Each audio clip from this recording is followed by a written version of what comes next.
Bonjour et bienvenue dans À Travers Champs pour cette 5e émission. On est en direct du studio du Siècle Vert sur le pavillon 4 du Salon de l'Agriculture et je suis toujours avec Camille Garcette. Bonjour. Bonjour Lucas Pierre. Et aujourd'hui au programme, Charles de Courson, député centriste, sera avec nous. Ce sera à 11h en deuxième partie d'émission. Il répondra aux questions de Yanis Darras. Eugénia Pomaret sera aussi avec nous. Elle est directrice générale de l'Union des industries de la protection des plantes et on parlera du coup protection des plantes.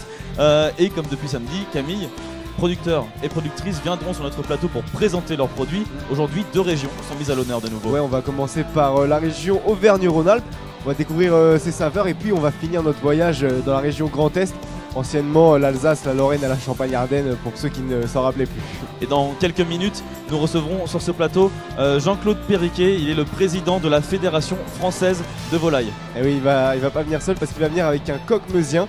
Vous vous rappelez des poussins qu'on a reçus hier, Lucas? Hier, oui, très mignon. C'est la version adulte, version plus, donc je pense que vous allez voir, ça va être impressionnant. Et puis évidemment, tout au long de l'émission, Alban Gamet de Saint-Germain, Dimitri Hainaut et Tessa Ibar seront avec nous en duplex. On se connectera avec eux pour parler un peu de tous les stands qu'il y a aussi autour de notre studio.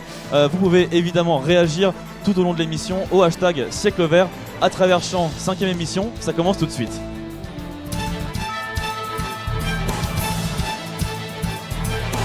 Juste avant, Camille Garcette, on fait comme d'habitude un petit récap de la veille avec Manon Blangis. Bonjour. Bonjour Lucas Pierre, bonjour Camille. Oui, Manon Blangis, ça me fait plaisir de vous retrouver comme tous les matins évidemment. Un petit récap du mardi 26 février, c'était le 4e jour du salon de l'agriculture, donc je pense que vous avez des choses à nous rappeler. Exactement, et le ministre de la Transition écologique et solidaire, François de Rugy, est venu. Mais sa visite a été un peu perturbée. Il se trouvait sur le stand d'Enedis, qui est juste derrière nous d'ailleurs. Juste à côté de le stand, effectivement. Exactement. Et des militants de la Confédération paysanne sont arrivés et ont versé de la terre sur le sol, voilà, pour protester contre Enedis. Alors Enedis qui est gestionnaire du réseau public de distribution d'électricité. Et selon la Confédération, ils sont responsables de l'accaparement des terres agricoles. Mais le ministre de l'Agriculture était également présent, mais sa visite était beaucoup plus calme à lui, non? Ouais, exactement Camille, et il a tenu à rappeler un de ses combats d'ailleurs, que le brie de Coulommiers puisse avoir l'appellation d'origine protégée, mais aussi que la baguette accède au patrimoine immatériel de l'UNESCO. Voilà, alors autre homme politique présent hier, le ministre de l'Agriculture, Didier Guillaume. C'était sa 2e venue au salon, il était déjà là avec le président Emmanuel Macron le premier jour, samedi. Et il était là spécialement en fait pour inaugurer le stand de la Drôme. Et il en a profité pour rappeler que le plus important, si on veut que les agriculteurs retrouvent le moral, c'est qu'ils gagnent leur vie, évidemment. Et il faut plus de revenus dans la cour de la ferme. C'est le sens de la loi Egalim qui essaie d'inverser la construction des prix. Merci Manon, qu'est-ce qu'on ferait sans vous? Je ne sais pas. Merci Manon Blangis.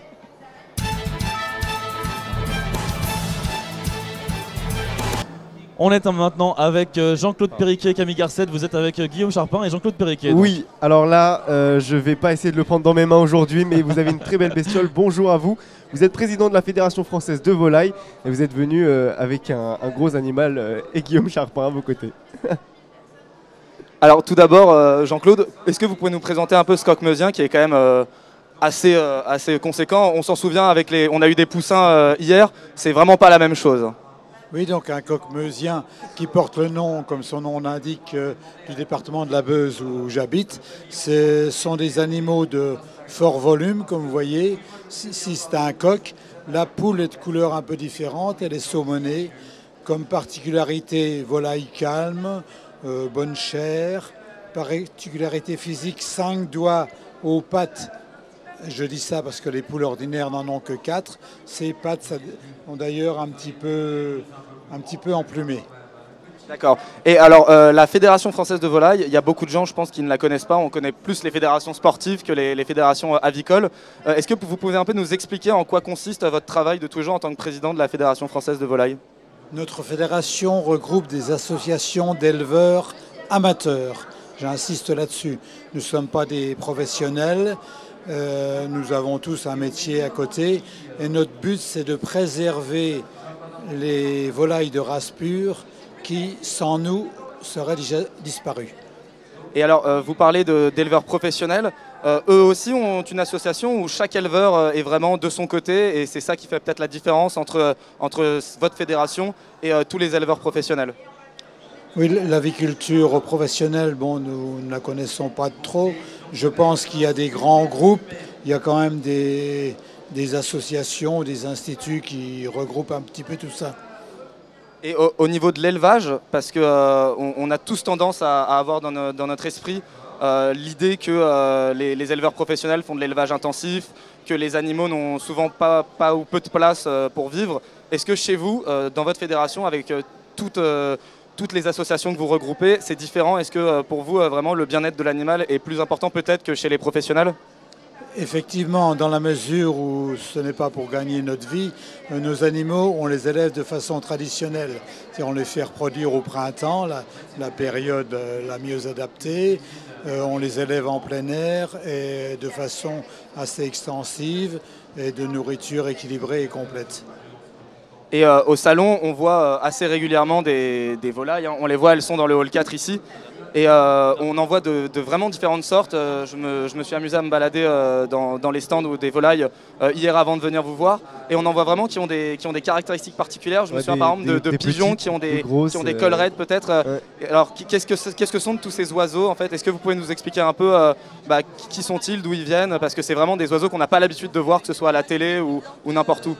Alors tout à fait, c'est pour ça qu'on fait une exposition ici dans le cadre du Salon d'agriculture. C'est pour présenter la diversité de nos races. Il y a des petites poules naines avec des huppes, des gros coqs comme celui-ci.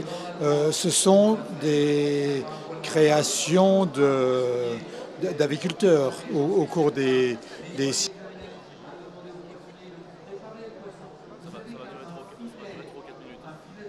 On a un petit problème de micro, ça arrive. Et alors, vous parliez tout à l'heure des couleurs de ces coqs. Est-ce que c'est vraiment une caractéristique principale au coq meusien ou on retrouve ces couleurs sur d'autres races de coqs ou de poules? Alors, il ne faut pas confondre races et variétés. Effectivement, on peut retrouver cette couleur qui s'appelle saumonée sur d'autres races sans aucun problème. En principe, on pourrait même la retrouver sur toutes les races, ce qui n'est pas le cas, bien sûr. Merci Camille Garcette, merci Guillaume Charpin et merci Jean-Claude Périquet. Je rappelle que vous êtes président de la Fédération Française de Volailles. Et vous pouvez évidemment le retrouver dans le hall 4 avec tous les animaux. Merci beaucoup Guillaume Charpin.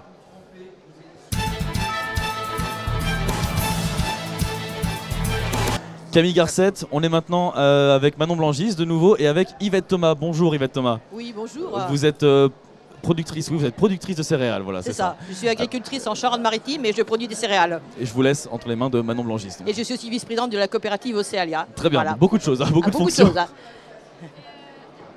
Ah, on ne vous entend pas, Manon Blangis. Non, on ne vous entend pas. C'est pas. Est-ce que, ouais, je vais vous donner mon micro, Manon.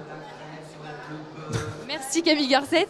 Oui, alors donc vous êtes vice-présidente de la coopérative Océalia, mais dites-nous un peu plus quel est votre rôle en fait. Vous êtes concentrée sur la recherche, c'est ça, l'innovation? Non, pas vraiment. Moi, je suis agricultrice avant tout. Je veux dire, le métier d'agricultrice, c'est fournir de l'alimentation au quotidien pour les consommateurs que vous êtes, que nous sommes, et pour une alimentation saine et de qualité. Donc voilà, j'œuvre au quotidien pour fournir cette alimentation, et c'est la base de mon métier. Et concrètement, en fait, concrètement, ça se retrouve comment en fait? Vous cherchez C'est-à-dire que je cultive des plantes. Donc les plantes sont soumises, elles vivent dans un milieu naturel, donc sont soumises aux aléas climatiques et sanitaires. Et pour ce faire, je dois, les protéger des insectes, des bioagresseurs, du climat. Et donc les soigner, comme nous quand on est malade, on doit se soigner aussi. Alors en fonction des problématiques des bioagresseurs, je dois appliquer des produits phytosanitaires, comme les médicaments quand on est malade, je fais le parallèle. Et donc je dois mettre la bonne dose au bon moment et le mieux possible. Et pour ce faire, aujourd'hui, l'agriculture a énormément évolué depuis une vingtaine d'années. Vous voulez dire par rapport à un aspect technologique? L'aspect technologique, donc c'est-à-dire que j'ai une agriculture de précision, j'ai des capteurs embarqués sur mes machines, j'ai des capteurs dans les champs. Donc j'ai des conseils aussi de par ma coopérative où on a de la gestion collective de données et qui nous donne des informations en permanence et qui nous signale si nos plantes sont agressées, si je ne peux pas fournir cette agriculture, enfin cette alimentation de qualité sur le plan sanitaire. Et je dois aussi fournir de la quantité. Et ce qui est intéressant avec vous aussi, Yvette Thomas, c'est que voilà, l'agriculture, c'est un milieu d'hommes. Et vous êtes une femme dans un milieu d'hommes. Comment vous en sortez dans ce milieu? De toute façon, je suis agricultrice. Voilà, je fais mon métier comme comme peut le faire un homme, avec beaucoup de passion, avec beaucoup d'attention, beaucoup de rigueur. Et je ne perds pas mon objectif, qui est de fournir une alimentation, d'être le plus précise possible, d'aller chercher les connaissances. Voilà, donc je fais mon métier à égalité d'hommes et de femmes. Je crois qu'il faut décomplexer. C'est comme vous dans le journalisme. Voilà, vous avez. Vous dites chercher des connaissances, vos céréales sont pareilles depuis le début que vous avez commencé l'agriculture ou justement ça a évolué? Non, pas du tout. Moi je me rappelle, je vais vous donner une anecdote, mon fils, quand il s'intéressait à l'agriculture en faisant ses études agricoles, déjà il y a 20 ans, l'agriculture était plus ou moins très méconnue. C'est un vrai problème. Et il m'a dit il faudra toujours des agriculteurs pour nourrir les hommes. C'est vrai que la réflexion, 20 ans après, je dis oui, c'est toujours la réalité. Alors pas forcément dans ici, en France, parce que on a une alimentation riche et très diversifiée, c'est la spécificité française. Mais néanmoins, quand on regarde la population mondiale, il y a 10 milliards d'habitants demain à l'horizon 2050. Il y en a 800 millions qui souffrent de sous-alimentation en permanence. Donc mon rôle, ma mission, elle est de fournir l'agriculture, enfin de la nourriture pour les Français, pour les Européens et aussi pour le monde, parce que voilà, c'est ma mission, et en protégeant mes plantes au mieux. Et donc la technologie, elle fait partie. Et alors pour la technologie, c'est tous les domaines, c'est de la génétique. Là aussi, ça voudra le problème de dire, pose la question quel accès génétique on aura demain. Il ne faut pas se priver de tous les progrès de la science. Je veux dire, on ne se soigne plus hier. Nous, en tant qu'individus, on ne se soigne plus comme hier. Les plantes, c'est pareil. On est dans le même schéma. Trouver les modes alternatifs. Moi, j'ai envie de dire, je veux produire mieux et plus. Et pas plus et mieux, mais mieux et plus. Le mieux. Et donc c'est pour ça que c'est un engagement perpétuel de progrès, des marches. Je me trompe, je le dis, on ne sait pas faire. Et je dis, il faut que aussi la population en prenne conscience, les citoyens. Il faut aussi des actes de comportement, d'achat. À chaque fois qu'il y a, si vous voulez manger exotique, eh bien sachez que c'est plutôt de la nourriture qui va être importée. Si on veut manger français. Voilà. Et donc nous, on est là pour répondre aux attentes des consommateurs. On a envie de leur fournir et montrer que l'agriculteur est en démarche permanente de progrès et qu'il a envie vraiment de fournir cette consommation. Très bien, c'est un très beau message. Je vous remercie. Yvette Thomas, je rappelle que vous êtes productrice de céréales, notamment, entre autres, beaucoup de fonctions. Merci beaucoup. On peut vous retrouver quelque part, peut-être sur le salon, madame. Comment? Où est-ce qu'on peut vous retrouver sur le salon, madame? Alors il y a le stand de COP de France qui est en face, voilà, où je défends la coopération agricole. Quelle organisation aujourd'hui pour mieux s'organiser en groupe, comme je dis, les connaissances en groupe, collectivement, la gestion de l'information est très importante et des connaissances. Okay. Merci beaucoup Yvette Thomas. Merci. Merci. Camille Garcette, c'est l'heure de passer à la première région qui est Auvergne-Rhône-Alpes, avec Manon Blangis qui est toujours là. Exact, et donc Auvergne-Rhône-Alpes, moi ça me fait penser au ski, ça me fait penser à la neige, ça me fait penser aux vacances. Donc on va découvrir cette région avec vous Manon, comme d'habitude. Et oui, exactement. La région Auvergne-Rhône-Alpes qui compte pas moins de 12 départements. On va peut-être pas tous les citer du coup, mais le chef-lieu en tout cas c'est Lyon. Et il faut savoir que la réunion des deux anciennes régions a suscité un grand mécontentement des élus, puisque les deux régions sont quand même très très différentes. Auvergne et Rhône-Alpes, c'est pas du tout les mêmes, par exemple la même géographie. Voilà. Donc quelles personnalités viennent de cette région Manon, comme d'habitude? Oui, et bien on va commencer par une personnalité qui vient d'Auvergne, Blaise Pascal, qui est né à Clermont-Ferrand et qui était alors mathématicien, physicien, inventeur, philosophe, moraliste et pour finir, parce que c'est un peu long quand même, théologien. Et est-ce que vous savez ce qu'il a inventé, par exemple? Une idée Camille? Non. Ce qu'il a inventé. Est-ce que ça a un rapport avec le ski? Non, c'est bien tenté, mais non, ski, pas du tout. En fait, il a inventé la Pascaline, une machine arithmétique, et en fait, c'est tout simplement une calculatrice. Ah oui, voilà. D'accord, c'est l'inventeur de la calculatrice. Ça ne me dit absolument rien. Mais donc, j'imagine que pour la région Rhône-Alpes, il y a quand même plus de gens connus, peut-être. Ah, parce qu'il n'est pas connu, non, Blaise ça me disait rien. D'accord, bon, c'est pas grave, Camille. On verra votre éducation plus tard. Et... Ça, c'est fait. Ça, c'est gratuit, ça. Non, alors pour la région Rhône-Alpes, eh bien Stendhal, qui s'appelle en réalité d'ailleurs Henri Beyle, est né à Grenoble en 1783 et on connaît tous ses œuvres, évidemment. Camille, vous connaissez ses œuvres? Évidemment. Oui, Le Rouge et le Noir, La Chartreuse de Parme, ça vous parle? Voilà. Après, est-ce qu'on a réussi à les lire? Voilà, c'est une autre histoire, mais au moins on connaît les titres. Et alors il faut savoir que Stendhal était aussi diplomate. Il a été consul de France pour l'ensemble des États pontificaux de 1831 à 1842 et il arrivait à écrire en même temps, donc il est quand même très très fort. Par contre, son œuvre n'était pas du tout appréciée par les membres de l'Institut et par exemple Guizot, qui était président du conseil à l'époque, appelait Stendhal un polisson. Voilà. Très bien. Polisson. Bon, Polisson. c'est terminé. Terminé, très bien. Merci beaucoup. Manon Blangis, on va pouvoir passer au premier producteur et à la première interview gastronomie.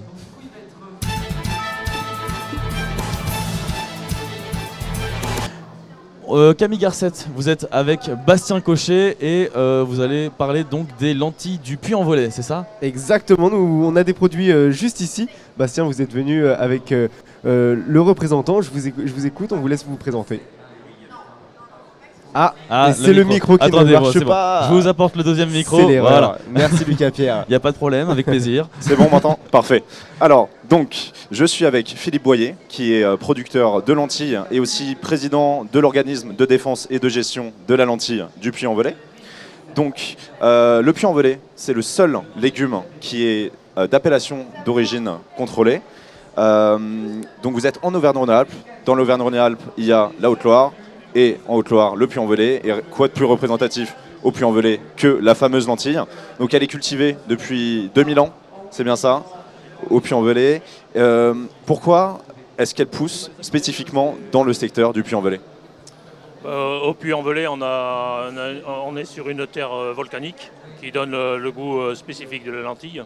Et en plus, on est sur une zone d'altitude qui va de 800 à 1100 mètres d'altitude. Donc on a des conditions climatiques qui nous sont spécifiques et qui donnent la particularité de la lentille, notamment en termes de taille.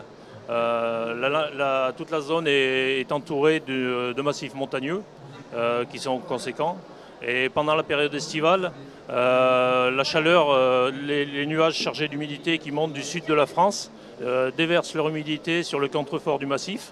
Et l'air chaud qui continue dessèche la lentille d'une façon prématurée par rapport à son cycle naturel, ce qui fait qu'on a une lentille qui est plus petite que la normale, mais par contre qui est très concentrée en oligo-éléments et en fibres, ainsi qu'il y a une peau très fine, et ça aide au niveau de la cuisson. Oui. Je voulais juste vraiment préciser que les lentilles ne poussent qu'à cet endroit-là, vraiment grâce à l'environnement en fait, c'est exactement ça? C'est surtout, on retrouve de la lentille ailleurs en France, mais elle n'a pas les spécificités de la lentille verte du Puy, qui est vraiment liée à son territoire, quoi. Est-ce que vous pouvez nous expliquer ce que vous nous avez amené sur le plateau? Voilà, les différentes boîtes de lentilles que vous nous avez amenées. Quelles sont les différences? Voilà, donc là on a 3 boîtes de lentilles qui sont différentes. Alors à l'intérieur c'est toujours la même lentille, c'est la lentille AOP du Puy. Mais la lentille est organisée au niveau du département au niveau de l'ODG avec 3 conditionneurs différents. Et chaque conditionneur a sa particularité et se différencie des autres par la présentation qu'il peut faire de la lentille. Donc là on a une représentation de chacun des 3 conditionneurs. D'accord. Et j'ai entendu dire que la lentille était produite assez naturellement. Est-ce que vous utilisez des pesticides ou des engrais? Alors la lentille c'est une légumineuse et de par le fait on n'utilise pas d'engrais. D'ailleurs c'est dans le cahier des charges de la lentille les engrais sont interdits. Et après aujourd'hui on est sur une évolution des mentalités et on fait énormément de recherches et sur tout ce qui est travail en amont et en aval de la lentille pour éviter d'utiliser au maximum les produits de traitement de manière à avoir une défense la plus naturelle possible de la lentille. Donc le cahier des charges est très strict, vous êtes très encadré pour pouvoir être certifié et produire la lentille du Puy. Voilà, toutes les AOP ont un cahier des charges. D'ailleurs la spécificité de la lentille et de son cahier des charges fait qu'elle reste quand même unique et que on dit qu'il y a les lentilles en France, mais il y a la lentille verte du Puy parce que justement elle a toutes des particularités qui sont liées à son cahier des charges. Vous êtes appellation AOP, mais est-ce que vous êtes aussi agriculture biologique ou pas du tout? Non, pas agriculture biologique, mais c'est appellation d'origine contrôlée, oui. Ok, parfait. J'imagine que c'est un secteur important pour le département de la Haute-Loire, le Puy-en-Velay. Combien de personnes ça emploie à peu près? Déjà, en Haute-Loire, la lentille fait travailler 700 producteurs. 700 producteurs, on considère que son chiffre d'affaires au niveau du département est à peu près de 15 millions d'euros.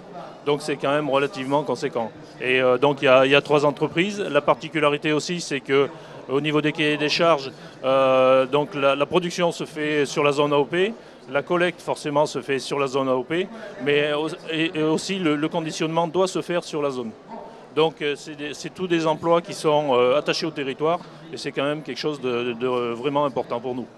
Écoutez, merci Bastien, je pense savoir où est-ce que je vais passer mes vacances pour justement voir un petit peu ces lentilles. Lucas, j'espère que vous viendrez avec moi. Mais avec plaisir, évidemment Camille. Merci beaucoup Bastien Cochet et merci Thierry Ledin. Je rappelle que vous êtes producteur de lentilles. Producteur de lentilles. Philippe Boyer. Ah oui, non, parce que je parlais de l'invité qui arrive après en fait. Pardon, complètement trompé. Non, monsieur est Boyer, producteur lentilles, il s'appelle Philippe Boyer, voilà, et est-ce président de l'organisme de gestion et de défense de la lentille. Où est-ce qu'on peut vous retrouver dans le salon donc? 4, la région Auvergne-Rhône-Alpes. Très bien, merci beaucoup monsieur. On va passer à la suite.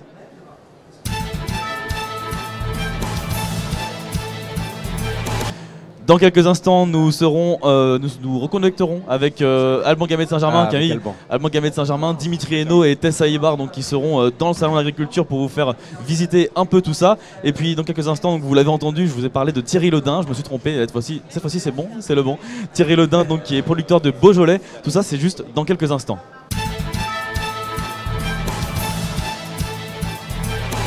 Toujours en direct du studio du siècle vert au salon de l'agriculture Pavillon 4. Camille Garcette, on peut réagir sur les réseaux sociaux. Et oui, avec un seul hashtag, siècle vert. On va pouvoir lire vos tweets en direct sur le plateau. Si vous avez des questions à poser, des réactions, on va les lire. Et maintenant, on est avec Antoine Lermite qui nous a rejoint. Et Bonjour Antoine Lermite, vous êtes avec Thierry Ledin.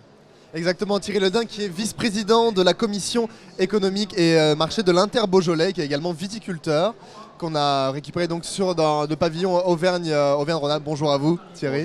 Bonjour à vous tous. Et qui est le mieux placé, je pense, aujourd'hui, dans peut-être pas tout le salon, mais en tout cas bien placé pour pouvoir parler de Beaujolais. Très bien. Avec vous, puisque vous faites partie, vous représentez même ce matin un grand collectif qui est disposé dans un stand du salon de l'agriculture. C'est un collectif en réalité, c'est pas une exploitation ou un exploitant. Tout à fait, sur le salon de l'agriculture, on est présent avec un ensemble de viticulteurs, 30 viticulteurs qui vont monter tout au long de la semaine pour représenter l'appellation. Et on a fait le choix pour le salon de l'agriculture de regrouper toute l'appellation. On a les crus qui sont représentés, on a les Beaujolais villages, les rosés, les blancs. L'ensemble de l'appellation sera présente. On a pour habitude de résumer le Beaujolais au Beaujolais nouveau. Exactement. Et ce n'est pas que ça, on en parlait tout à l'heure. C'est aujourd'hui le Beaujolais nouveau n'est que 15%, 25% de notre production, un quart. Et on a beaucoup d'autres choses à présenter au grand public.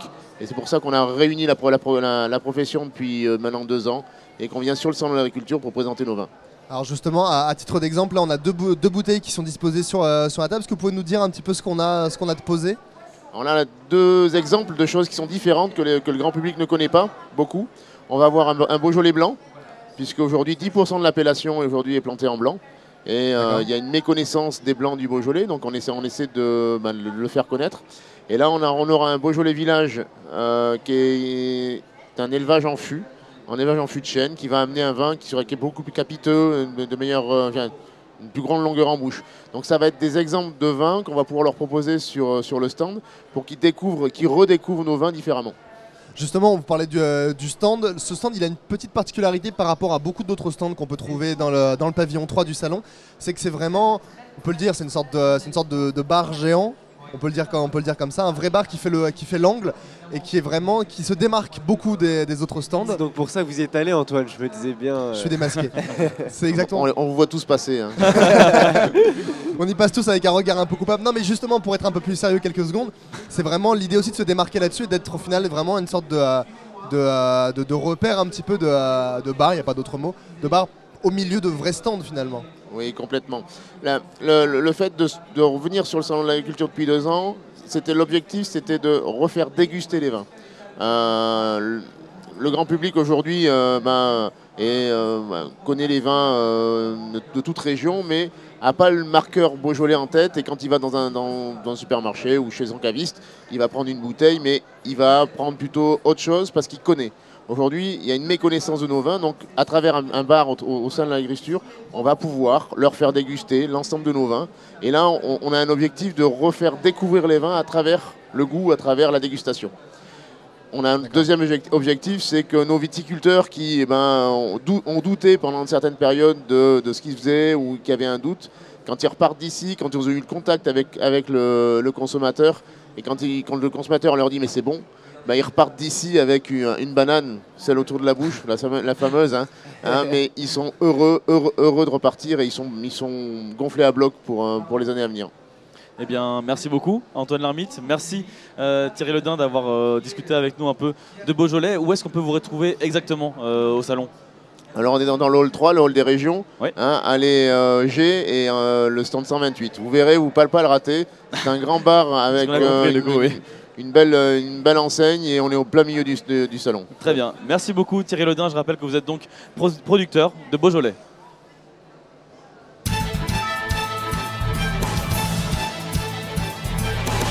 Camille Garcette, on est en direct maintenant avec Alban Gamay de Saint-Germain, Dimitri Hainaut et Tessa Ibar qui sont dans le salon. Donc Alban Gamay de Saint-Germain, bonjour. Et pas de réponse d'Alban Gamay de Saint-Germain. Vous savez, pour un aventurier, il se passe toujours attendez, c'est bon. Non, il est là. Bon. Bonjour Alban. Bonjour Lucas, bonjour Camille et bonjour à tous. Donc vous l'avez présenté, nous sommes dans la région Auvergne-Rhône-Alpes, et pour le premier stand que nous souhaitions vous faire découvrir, eh bien on va parler de nougat. Alors le nougat en général on associe à Montélimar, mais cette fois-ci on vous emmène à Montségur. Montségur sur l'Ozon, exactement dans la Drôme, où depuis 2011 Rudy Vogler a lancé cette petite entreprise familiale avec une fabrication du nougat à l'ancienne, puis dans des chaudrons de cuivre, et où j'ai Véronique. Bonjour Véronique. Alors, est-ce que vous pouvez nous parler du nougat de Montségur? Alors, le nougat de Montségur, c'est avec beaucoup de spécialités. Le traditionnel, tous nos nougats sont avec du miel, des amandes, pistaches. On a un peu de glucose pour consolider le nougat, ce qui est normal. On travaille vraiment avec des produits naturels. Le nougat noir, alors ça c'est une pure merveille, c'est le nougat noir que du miel, amande, un peu de glucose bien sûr pour constituer. On a plein de parfums au gingembre, au café, au cranberry, caramel beurre salé fondant. Ça, chaque année, nous faisons une nouvelle nouveauté, et ça c'est la nouveauté du salon. Le calisson, nous faisons aussi, alors je ne sais pas si vous voyez, voilà, on fait deux variétés. Calisson, ça se vend à la Crouche. C'est une entreprise familiale, ça il faut le bien préciser. Ça a commencé en essayant plein de petites recettes. On a essayé, on a raté beaucoup de fois jusqu'à trouver la bonne recette pour fabriquer ce bon nougat. Vous voulez goûter? Ah, ben justement, ce que j'allais vous demander. Voilà, on va goûter. Alors, donc ça... Traditionnel, pistache, amande, miel. Voilà, il est tendre, il ne colle pas aux dents. Ça se conserve 1 an, pas de frigidaire. Vous laissez dans le papier alimentaire, c'est tout. Et le summum du summum, pour moi, c'est le nougat noir, miel, amande. Je vais vous le faire goûter. Vous allez voir, normalement, le nougat noir est très dur. Nous, avec le miel, il est vraiment succulent, il est croquant, il ne colle pas aux dents et il est tendre. Ah, Alban, on vous voit la bouche pleine. Dites-nous un petit peu le goût, décrivez-nous un peu ce que vous sentez dans la bouche. Eh bien écoutez, alors c'est très doux. C'est très doux, je m'attendais à du nougat un peu plus dur. Alors il faut savoir que le nougat peut être soit à pâte molle, soit à pâte dure. Dur, quand il est dur, c'est qu'il y a énormément de sucre. Et le sucre durcit le nougat à la cuisson. Nous, on met vraiment énormément de miel. C'est pour ça qu'il est si tendre. Je ne sais pas si vous voyez. Regardez, il est vraiment tendre. Même en bouche, le nougat noir, vous avez vu, il est vraiment croquant. Il n'est pas du tout dur. On n'aime pas le nougat où on se casse les dents. C'est pas agréable. Alors du coup, est-ce qu'on peut aussi goûter un petit peu de calisson pendant que moi, donc ouais, c'est voilà, on ressent bien le miel, c'est très doux. Vous savez ce qu'il y a dans le calisson? Alors non, je ne sais pas, mais vous allez nous le dire. Le calisson, nous mettons pas de pâte d'amande, nous mettons de la poudre d'amande, c'est meilleur. Poudre d'amande, confit de melon, fleur d'oranger pour le traditionnel. Et on s'est amusé à faire le calisson à la pistache. C'est magnifique. Poudre d'amande, confit de melon et pistache. Voilà, on s'amuse à faire comme les nougats, plusieurs variétés de calisson aussi. Très bien. Eh ben, merci Véronique, c'est super bon. Voilà, le calisson, c'est un peu ma Madeleine de Proust. C'était très Alban, bon. Donc... Alban, oui. je suis désolé, mais on va devoir vous arrêter là, puisque le temps file un peu et puis il faut continuer l'émission quand même. Mais on vous retrouve bientôt, un peu plus tard. Alors oui, très rapidement, donc on voulait vous faire découvrir du fromage Le Cantal AOP, ce fromage vieux de 2000 ans. Donc bon, on va pas pouvoir vous le faire. Il y avait aussi, on voulait aussi vous emmener dans des stands bio. Cites peut vous montrer, voilà, un stand bio de légumes. Voilà, avec l'agriculture biodynamique qui aujourd'hui permet de rendre les fermiers autonomes et de respecter l'environnement. Et on voulait vous dans cette petite brasserie, la brasserie Blondel, où ils proposent également des bières biologiques. La brasserie Blondel, donc, qui existe depuis 2010, entreprise également familiale. Merci beaucoup Alban Merci, Gamay Alban. de Saint-Germain. Je rappelle que vous êtes en direct donc, au Salon de l'Agriculture avec Tess Saïbar et Dimitri Hainaut. Pas de jingle, c'est pas grave. Bon, c'est pas grave. On s'attend à tout maintenant, voilà. vous savez. Écoutez Camille, je crois que c'est le moment pour aller voir Alexandra Delbo. Bah écoutez, je vais me Vous pouvez vous lever, Hop là. par exemple. Et vous êtes avec Alexandra Delbo et Chloé Imbert. Donc. Et oui, Alexandra Delbo qui est un peu notre expert scientifico-technologique. Voilà, elle est venue avec Chloé Imbert, directrice France de Pollinature. Et aujourd'hui, on va apprendre un peu plus sur les ruches. Je vois que vous avez une version miniature. Je vous laisse entre les mains d'Alexandra. Bonjour Camille, bonjour Lucas. Donc oui Chloé, vous allez pouvoir nous présenter comment est-ce que cette ruche fonctionne exactement. Alors, on ne parle pas trop de ruches. Les ruches, c'est beaucoup pour les abeilles mellifères. On parle plutôt d'une petite maisonnette, car elle n'abrite pas d'abeilles mellifères, mais des abeilles maçonnes. C'est une des nombreuses espèces d'abeilles solitaires qu'on a partout dans le monde. En France, on a près de 1000 espèces d'abeilles solitaires qu'on ne connaît pas très bien. Et en fait, dans cette charmante maisonnette, on reçoit une petite population de départ, donc des cocons d'abeilles maçonnes, qu'on va tout simplement installer. Voilà. On va ouvrir le petit bouchon. Et puis au printemps, quand il fait assez chaud, elles vont éclore, elles vont polliniser autour de la maisonnette où elles ont été installées, et puis elles vont construire leur nid dans la maisonnette. Et comme ça, on peut vraiment avoir une population d'abeilles maçonnes autour de chez soi. Et il y en a combien par exemple dans ce tube-là pour cette petite maisonnette-là? Alors, on met une trentaine de cocons par maisonnette. Il faut savoir qu'il y a des mâles, des femelles, et c'est les femelles qui vont faire tout le travail, qui vont construire les nids. Donc on peut avoir une dizaine à peu près d'abeilles qui vont s'activer autour de la maisonnette, construire leur nid ici à l'intérieur. Mais le but, c'est de polliniser ou de reproduire l'espèce ? Le but, c'est surtout de polliniser, pouvoir polliniser autour de chez soi, puisque c'est des grandes championnes de la pollinisation. Elles sont très efficaces, et puis elles sont sympas à observer aussi, découvrir un petit peu ces insectes, découvrir le fait qu'il n'y a pas que les abeilles mellifères, et qu'il y a d'autres espèces qui sont aussi très importantes à préserver et à découvrir. Et ce type d'abeilles est un petit peu particulier parce qu'elles sont un petit peu velues, donc elles apportent un peu plus de pollen que les autres, c'est ça ? C'est ça, elles sont très très efficaces. Presque toutes les 98% des fleurs qu'elles visitent sont pollinisées parce que l'abdomen est poilu en effet. Donc elles sont très efficaces dans le transport du pollen. Oui, donc c'est juste. Et comment est-ce qu'elles font du coup Elles rentrent dans ces tubes et elles font des petits segments, c'est ça ? C'est ça. Donc elles vont pondre un œuf, mettre pollen et nectar, et ensuite elles vont construire un petit mur en argile jusqu'à ce qu'elles remplissent le tube. Donc on peut avoir 6 voire 7 œufs par tube. Et ensuite elles vont encore faire un petit mur en argile pour fermer le tube. C'est d'ailleurs pour ça qu'on les appelle abeilles maçonnes, parce qu'elles font beaucoup de maçonnerie. Des murs. Ouais. Et quel type de... Est-ce qu'il y a des plantes particulières qu'elles pollinisent ou elles pollinisent comme les autres abeilles mellifères ?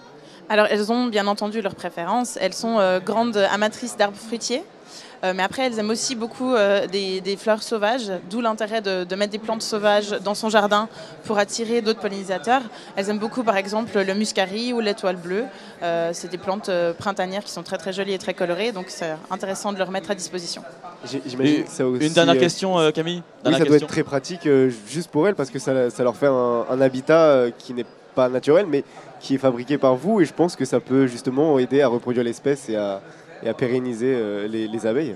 Je trouve ça très, très important en fait. Oui, c'est juste parce qu'un grand problème des pollinisateurs, c'est le manque d'habitat. Il faut savoir qu'il y a aussi beaucoup d'abeilles qui nichent dans le sol, donc c'est une solution pour certaines espèces, mais voilà, il y en a bien d'autres. Et en effet, ça leur permet d'avoir déjà au moins l'habitat. Et puis après, si on leur met encore des fleurs à disposition, on leur offre le couvert aussi. Donc il n'y a pas de raison qu'elles ne se plaisent pas. Écoutez, merci à vous Alexandra, merci, Chloé Imbert. Merci Écoutez, Lucas Pierre, sauvez les abeilles, vous le savez, très sinon important. l'humanité n'est plus. Merci Alexandra Delvaux, merci Chloé Imbert. Je répète que vous êtes directrice France de Polynature. Camille, venez vous asseoir à côté de moi, venez par ici. Allez, venez directement. Oh, je me téléporte maintenant, c'est non, comme ça. on arrête la téléportation. Ah, ok. Et on va donc lancer la deuxième région d'aujourd'hui. Oui, évidemment. Donc là, on part dans le sud. Non, on quitte le sud, pardon, excusez-moi Manon. Plutôt, oui. Pour remonter dans le nord, donc dans l'est, comme on l'a dit tout à l'heure, parce qu'on va on va visiter la région Grand Est, pardon Manon. Voilà, exactement. Avec Manon Blangis. Oui. Avec Manon Blangis, c'est vrai que Vous me je l'appelle présentez Manon. plus. La région Grand Est qui rassemble 3 anciennes régions, donc l'Alsace, la Lorraine et la Champagne-Ardenne. Pour le gentilé, du coup, il n'y en a pas.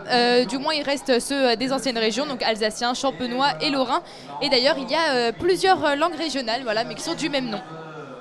Je connais peut-être une personnalité alsacienne. Ah, dites-moi. Est-ce que Sébastien Loeb? Ouais, Oui. très bien. Bravo Camille. Sébastien Loeb, donc, qui est pilote de rallye et qui est né à Haguenau. Et il était engagé avec Citroën Racing et a remporté pas moins de 9 fois le championnat du monde des rallyes avec son copilote Daniel Elena. Et il est encore dans la course d'ailleurs puisqu'il a quitté le groupe PSA l'année dernière et il a rejoint Hyundai pour les futures compétitions. Et on passe à la Lorraine et maintenant vous nous parlez d'une personnalité un peu spéciale. Exactement, je parle de Rintintin qui est Rintintin. né en Lorraine en 1918. Rintintin qui est un grand acteur mais canin, voilà.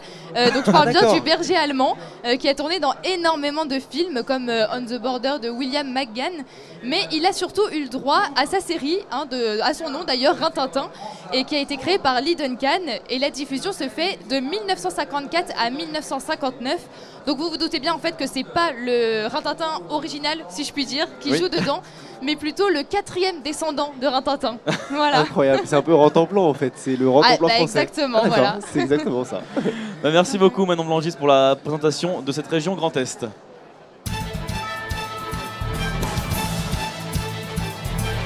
Camille, c'est Bastien Cochet qui nous a rejoint de nouveau. Oui. Rebonjour Bastien. De retour. De retour. Il y a une odeur sur le plateau. Il y a une odeur. Oh là là, qu'est-ce que ça donne. C'est vrai que ça sent très bon là. Très bon, ouais. Ça sent très bon. Bastien, vous avez ramené des produits, mais aussi quelqu'un pour les présenter. Je vous laisse un peu la parole pour nous dire tout ça. Nous sommes avec Emmanuel Hamel, donc, Bonjour. qui travaille pour la charcuterie Pierrat, qui est donc dans la petite ville du Tauly, c'est bien ça, près de Gérardmer. Voilà, donc la charcuterie Pierrat, c'est une institution dans la région. Elle existe depuis 1892. Allez quand même, Eh oui. ça remonte. Hein. Et c'est une viande de qualité. Bonjour Emmanuel Hamel. Est-ce que vous pouvez nous dire ce que vous avez apporté sur le plateau aujourd'hui? Oui, bien sûr. Donc en fait, c'est vrai que la charcuterie Pierrat, c'est ancestral dans la spécialité du fumage. Et donc comme elle est située au milieu des sapins dans les Hauts-de-Vosges, eh ben, c'était tout logique de faire du fumage à la sciure de sapin. Donc là, je vous ai amené de la poitrine sel sec, alors ce qu'on peut appeler aussi le lard paysan. Donc en fait, le lard est frotté au sel et aux épices, donc à sec, pour donner vraiment tout le bon parfum, et ensuite fumé à la sciure de sapin. Tout est fait manuellement? Alors, bien sûr, la charcuterie Pierrat, comme vous l'avez justement dit, elle existe depuis 1892. C'est la 4e génération de père en fille. Et donc, ils ne se sont pas reposés sur leur laurier, ils se sont mis au travail. Et maintenant, c'est une véritable structure qui comprend une 50aine de salariés, donc au Tauly. Donc, l'unité a 10 ans. Donc là, on fait de la tradition dans des locaux un petit peu plus modernes. Donc bien sûr, on a gardé l'aspect tradition du fumage, donc à la sciure. Donc c'est de la sciure qui tombe sur des générateurs et ces générateurs-là vont pulser la fumée vers nos chambres de fumoir. Donc c'est une entreprise familiale à la base, mais qui s'est très bien développée au fil des années. Et vous parliez donc de la modernité que vous aviez dans les ateliers. Vous êtes très axé sur tout ce qui est recyclage et respect de l'environnement. notamment pour éviter la pollution avec le fumage. Alors complètement. Bon, déjà en 1984, avant d'arriver au Tauly, donc Gérard, le papa de Stéphanie, a fait une unité à Jussarru et là il a été la première unité aux normes CE. Donc c'était déjà énorme à l'époque. En 2010, donc là, au niveau de la construction, ils ont fait justement attention à tout l'aspect environnemental. Alors, par exemple, le système de froid. Donc c'est un système de froid spécifique.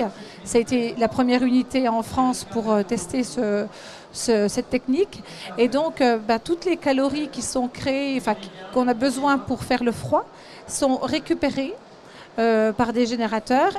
Et là, donc on peut justement faire l'eau chaude, le chauffage de toute l'entreprise, du magasin. Et voilà. Le recyclage des fumées. Donc le recyclage des fumées, c'est très important. Donc en fait, ce qui sort de la charcuterie, c'est de la vapeur d'eau parce que donc, les fumées sont filtrées avant d'être jetées dans l'atmosphère. Alors juste Emmanuel Hamel, est-ce qu'on peut goûter un petit peu Mais vos produits? complètement, je vois que vous avez vraiment Je vais me sacrifier parce que évidemment à chaque fois c'est moi qui goûte. Et là j'ai vraiment pas envie de me sacrifier. Quel courage. Alors, juste dites-nous, voilà ça. Voilà. Qu'est-ce Donc que on Camille va Garcelle va reparler manger? produits, vous faites bien. Donc ça c'est du filet mignon. Filet mignon de porc, donc qui est frotté au sel sec et aux épices comme le lard et fumé toujours à cette sciure de sapin. Donc c'est un produit qui a vraiment la cote chez nous pour plusieurs choses, parce que c'est un produit qui est très maigre, donc il y a moins de 4% de matière grasse dans le filet mignon. Chez Pierrat, on le fait très tendre, il se mange très moelleux de cette façon-là. Effectivement, ça fond en bouche. J'ai mal goûté, donc je vais reprendre un bout. Et juste à côté, qu'est-ce que c'est? Alors ça, c'est du fuseau lorrain. Donc le fuseau lorrain, c'est vraiment une spécificité de saucisson de Lorraine. Donc c'est de la viande maigre qui est marinée avec du vin, des épices, donc c'est plutôt échaloté. Ensuite, c'est embossé dans un boyau naturel. On travaille à 98% avec du boyau naturel, si j'enlève les saucissons à l'ail. Et donc après, il est mis en mûrissement, il est fumé au sapin et après il est mis en salle de maturation. Donc vous avez un saucisson maigre et moelleux en bouche que vous pouvez... Qui sent extrêmement bon aussi. Exactement. Qui sent vraiment très très bon. Mais de toute façon, depuis tout à l'heure, depuis qu'on a amené le plateau sur la table, vraiment on a l'odeur qui vient aux narines. Ouais, une odeur de fumée d'ailleurs. Je vous propose de goûter ça du coup, Camille. Avec grand plaisir. On va juste goûter ça. Et j'ai entendu dire que vous aviez été primé par plusieurs médailles, 2 médailles de bronze et 1 médaille d'argent. C'est pour quel produit? Alors, la médaille de bronze, c'est pour la saucisse au couteau. Donc la saucisse au couteau, c'est une saucisse maigre. Donc c'est vrai qu'aujourd'hui, on chasse un peu le gras. Donc on a cette saucisse qui est coupée gros. Donc du coup, il y a moins de gras dedans. Elle va avoir une cuisson rapide du fait qu'il y ait beaucoup de viande dedans. Et donc cette saucisse au couteau, elle a eu donc cette médaille de bronze. Après, je n'ai pas amené donc les knacks supérieurs. On a une médaille d'argent sur des knacks supérieurs. Et les viennoises, encore une médaille de bronze. Alors pour faire la différence entre la knack supérieure et la viennoise, la knack supérieure, c'est 10% de bœuf et le reste en porc. La viennoise, c'est 10% de veau et le reste en porc. Donc ça, voilà, on l'utilise, on fait des hot dogs sur le stand avec la knack supérieure. Très bien. Eh bien, merci beaucoup Emmanuel Hamel et bravo aussi pour vos médailles du coup. Et merci de nous avoir amené ça. Ouais, c'est vraiment très très bon. Où est-ce qu'on peut vous retrouver juste dans le salon? Alors on se trouve au hall 3, donc dans l'allée F numéro 166. Eh bien allez-y parce que vraiment c'est très très bon. Camille Garcelle confirme. Merci beaucoup Bastien Cochet, merci Emmanuel Hamel. Vous.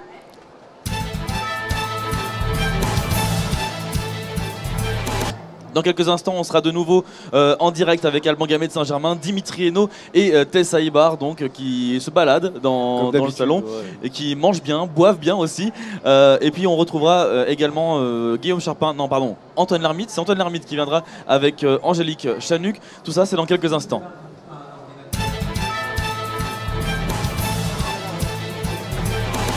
C'est vraiment très très bon. C'est vraiment incroyable. Tiens, un petit bout avant de partir.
sans dire quand ça va être à vous.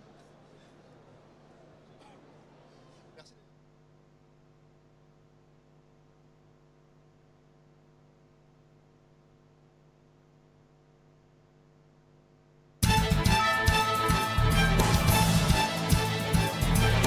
Toujours en direct depuis le stand du siècle vert au Salon de l'Agriculture, pavillon 4, Camille Garcette. Les personnes qui nous regardent, si vous nous regardez, vous pouvez aussi réagir, sachez-le. Avec le hashtag siècle vert sans accent, on peut lire toutes vos réactions, toutes vos questions sur le Twitter qui est affiché dans l'émission. Et vous pouvez poser vos questions, puis qu'on recevra dans quelques instants le député centriste Charles de Courson. Donc n'hésitez pas à poser vos questions, il y répondra en direct. Antoine Lhermitte nous a rejoint dans ce studio. Vous êtes Antoine Lhermitte avec Emmanuel, producteur de rhum. Exactement, Emmanuel Potin, producteur de rhum, du rhum de tradition réunionnaise en Alsace. Et c'est ça tout le concept. C'est toute une des grandes idées, puisqu'il y a plein d'autres choses dont on va parler également. Vous êtes producteur de rhum en Alsace. Alors expliquez-nous déjà comment on en arrive à faire du rhum de tradition réunionnaise en Alsace. Tout d'abord, le rhum de la Réunion, c'est le rhum agricole, bien sûr. Et c'est le rhum charrette. Donc, on a commencé à travailler sur la métropole depuis à peu près 4 ans. Et on a rencontré des personnes sympathiques, donc, qui montaient des stands et tout, et qui est devenus nos collègues. Et aussi, on va dire maintenant, la famille. Et donc, à partir de ça, on avait la plus grande cave de rhum avant sur Nantes. Et aujourd'hui, nos collègues habitent sur Strasbourg. Donc, vous les avez suivis. Donc à partir de là, ils nous ont demandé si on pouvait travailler ensemble. Et donc on a fait un labo et en même temps une petite boutique sur Strasbourg en Alsace. Et alors ça marche très très bien, on a plein de produits, je sais pas, je pense qu'on les voit là à l'image en ce moment. Des produits qui ont été médaillés maintes et maintes fois, des centaines de fois. Dans 20 pays, dans plus de 20 pays, c'est quelque chose qui s'exporte vachement bien aujourd'hui. Voilà, donc on va dire depuis 4 ans, c'est vraiment l'effervescence. Donc déjà plus de 253 médailles. Ah oui. Ouais. Donc, surtout sur le salon de l'agriculture, mais les une d'éducation, et aussi, on va dire, en Europe, en Angleterre, en Allemagne, au Mexique, à Bruxelles, et on vient d'arriver aussi en Chine avec 4 nouvelles médailles. Le rhum réunionnais est partout, quoi. Voilà, il est vraiment partout, et on espère qu'il arrivera maintenant en Amérique. Voilà. Et alors, il y a une chose, puisque vous avez un stand de rhum donc, dans le pavillon, dans pavillon 3, région Grand Est, évidemment, mais vous n'avez pas que ça, puisque vous avez également un restaurant dans un autre pavillon, dans le pavillon 5, qui est le pavillon du monde. Des Outre-mer. Voilà, donc comme vous le dites, on est sur le pavillon 3 en Alsace, donc hall 3 en numéro G, et dans le hall 5, rayon d'Outre-mer, dans les Dômes, donc avec un autre stand qui fait 50 mètres carrés, avec 8 animatrices rayonnaises, je tiens à préciser, et aussi un stand de restauration qui fait 600 mètres carrés, avec toute la culture culinaire de l'île de la Réunion, à savoir le rogaille saucisse, le cabri massalé, le rogaille œuf, comme on dit à La Réunion, qui est vraiment une merveille. Voilà. Ça doit plus vous parler à vous, Lucas, parce que vos origines sont réunionnaises et ça donne vraiment envie. Oui, effectivement. Oui. C'est vrai que là, on voit aussi des rhums qui donnent très envie. Justement, je voudrais qu'on en parle de ces rhums, notamment d'un rhum, puisque là, ça, je pense que vous ne connaissez pas. C'est le rhum Ananas Victoria Piment Oiseau. Voilà, piment oiseau, ça me dit quelque chose. Piment oiseau, c'est quoi? C'est très fort, non? C'est très fort. C'est peut-être le plus fort. Tout d'abord, je voulais insister que ce rhum arrangé est bien sûr une tradition familiale. D'accord. Toute notre famille est agriculteur, nos beaux-parents et tout. On produit les ananas, les fruits de la passion et surtout l'ananas Victoria qui est un label, comme vous le savez. Concernant l'ananas, cette bouteille, l'ananas piment oiseau, donc c'est un mélange de 2 fruits. L'ananas piment et bien sûr le piment oiseau. Le piment oiseau, ce sont les piments qu'on trouve dans les cannes à La Réunion. Voilà. Donc qui est excellent comme un piment martin, on va dire. On l'appelle ça comme ça. Donc on va dire cette bouteille, ce qui est spécifique, on va dire c'est un 2 en 1. L'ananas au départ, très fruité, et le piment oiseau qui picote légèrement la langue à la fin. Et il y a une autre bouteille qui attire mon attention, moi c'est cette bouteille de Vanille Réunion, café Bourbon pointu. Voilà. Donc c'est pareil, c'est le même concept que l'autre bouteille. Donc c'est la vanille de Saint-Philippe, que sans doute vous connaissez, vous qui étiez à l'île de La Réunion. Et le café Bourbon pointu, l'un des meilleurs cafés au monde, qui se négocie entre 200 et 300 euros le kilo. Ah oui, préciser. Voilà. C'est la preuve qu'on peut vraiment trouver de tout partout, même dans le Grand Est. Voilà. D'ailleurs, je tiens à préciser, cette bouteille, elle a été médaillée d'or en 2016, médaillée d'argent en 2017, médaillée d'or en 2018. C'est l'ascension. Vous saviez quelle bouteille c'était, Lucas, vous nous avez trompé.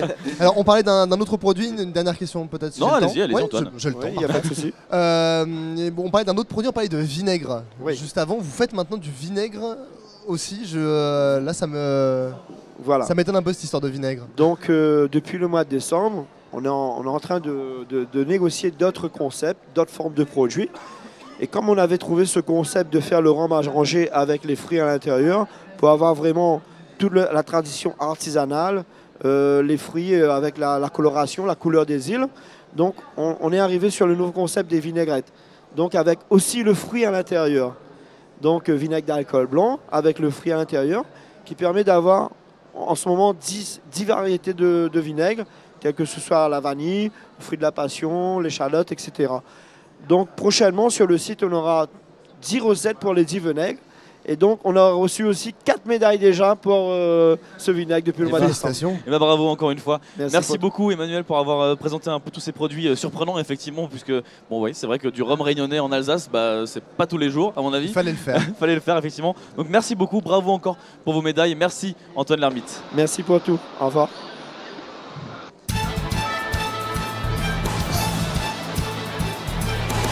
La première partie d'À travers champs est déjà terminée. Dans quelques instants, Camille Garcette, nous recevrons le député centriste Charles de Courson. Il sera là pour répondre donc aux questions de Yanis Darras et vous aurez aussi l'occasion de le présenter comme à votre habitude. Donc voilà, tout ça c'est dans quelques instants. Restez avec nous dans À travers champs.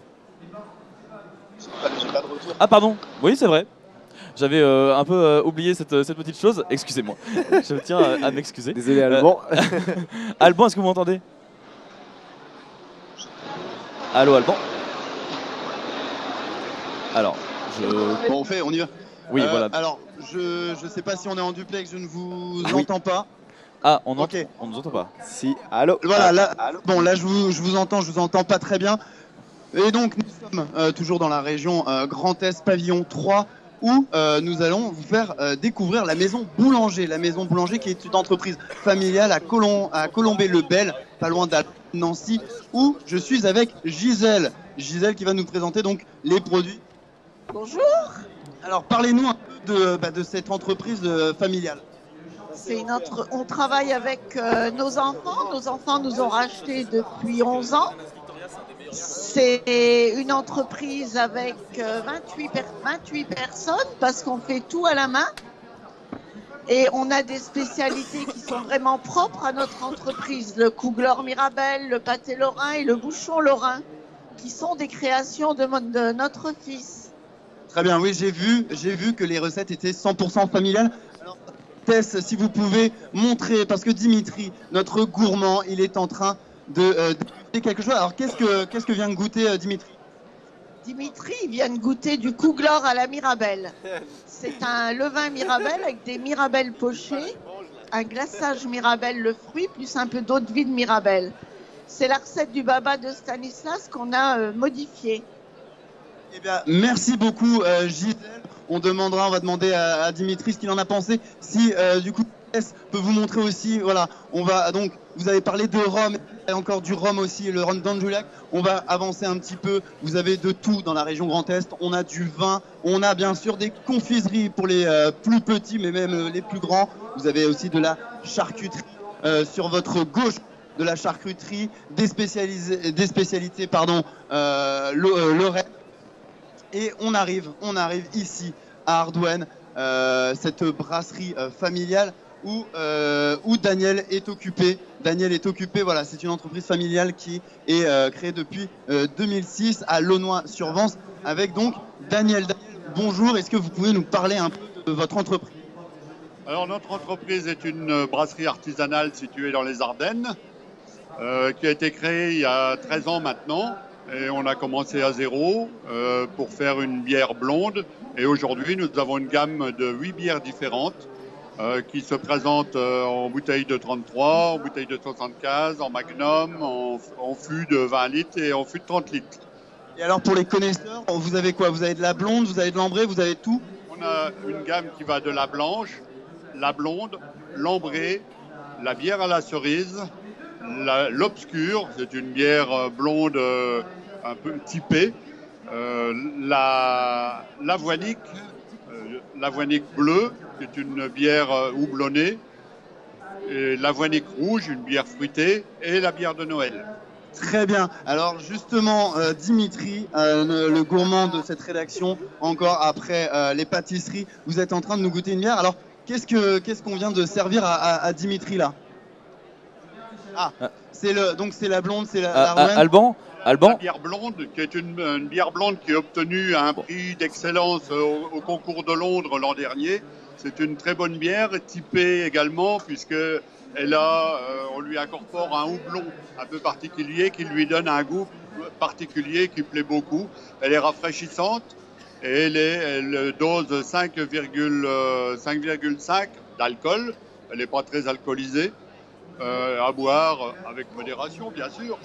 Merci Daniel, merci beaucoup. Alban Gamay de Saint-Germain, Oui. s'il vous plaît, est-ce qu'on peut demander à Dimitri Hainaut de nous dire ce qu'il pense tout simplement de la bière et on rappelle d'ailleurs que l'alcool est à consommer avec modération. Alors, Dimitri, ça va être à vous. Il va falloir que vous nous disiez, si je commence à plus parler français, ça va. Que vous nous disiez ce que vous en pensez et surtout aussi que vous nous parlez de ce que vous avez goûté tout à l'heure à la boulangerie.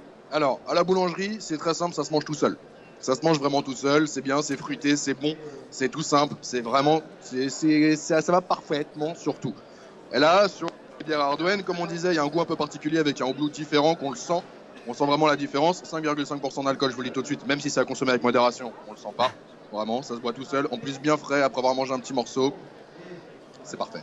Voilà, vous avez un Dimitri heureux et nous on vous laisse, on va continuer à explorer donc ce pavillon 3 pour vous faire vivre tout ça. C'est très bien, merci beaucoup Alban Gamay de Saint-Germain, Dimitri Hainaut et Tessa Ibar donc, qui sont en direct dans tout le salon d'agriculture. Hier ils étaient au salon international du machinisme agricole. Exact. Ils voyagent beaucoup. Ils voyagent beaucoup, ils mangent bien, ils boivent bien et j'aimerais bien être à leur place. Et bon voilà, c'était Dimitri Hainaut, Tessa Ibar et Alban Gamay de Saint-Germain.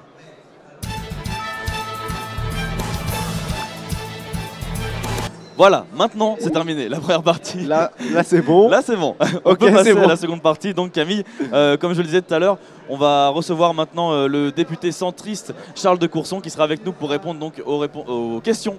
Pour répondre aux questions de Yanis Darras. Et encore une fois, voilà, vous aurez l'occasion de le présenter, de faire un portrait donc, de Charles de Courson. Tout ça, c'est dans quelques instants. Restez avec nous.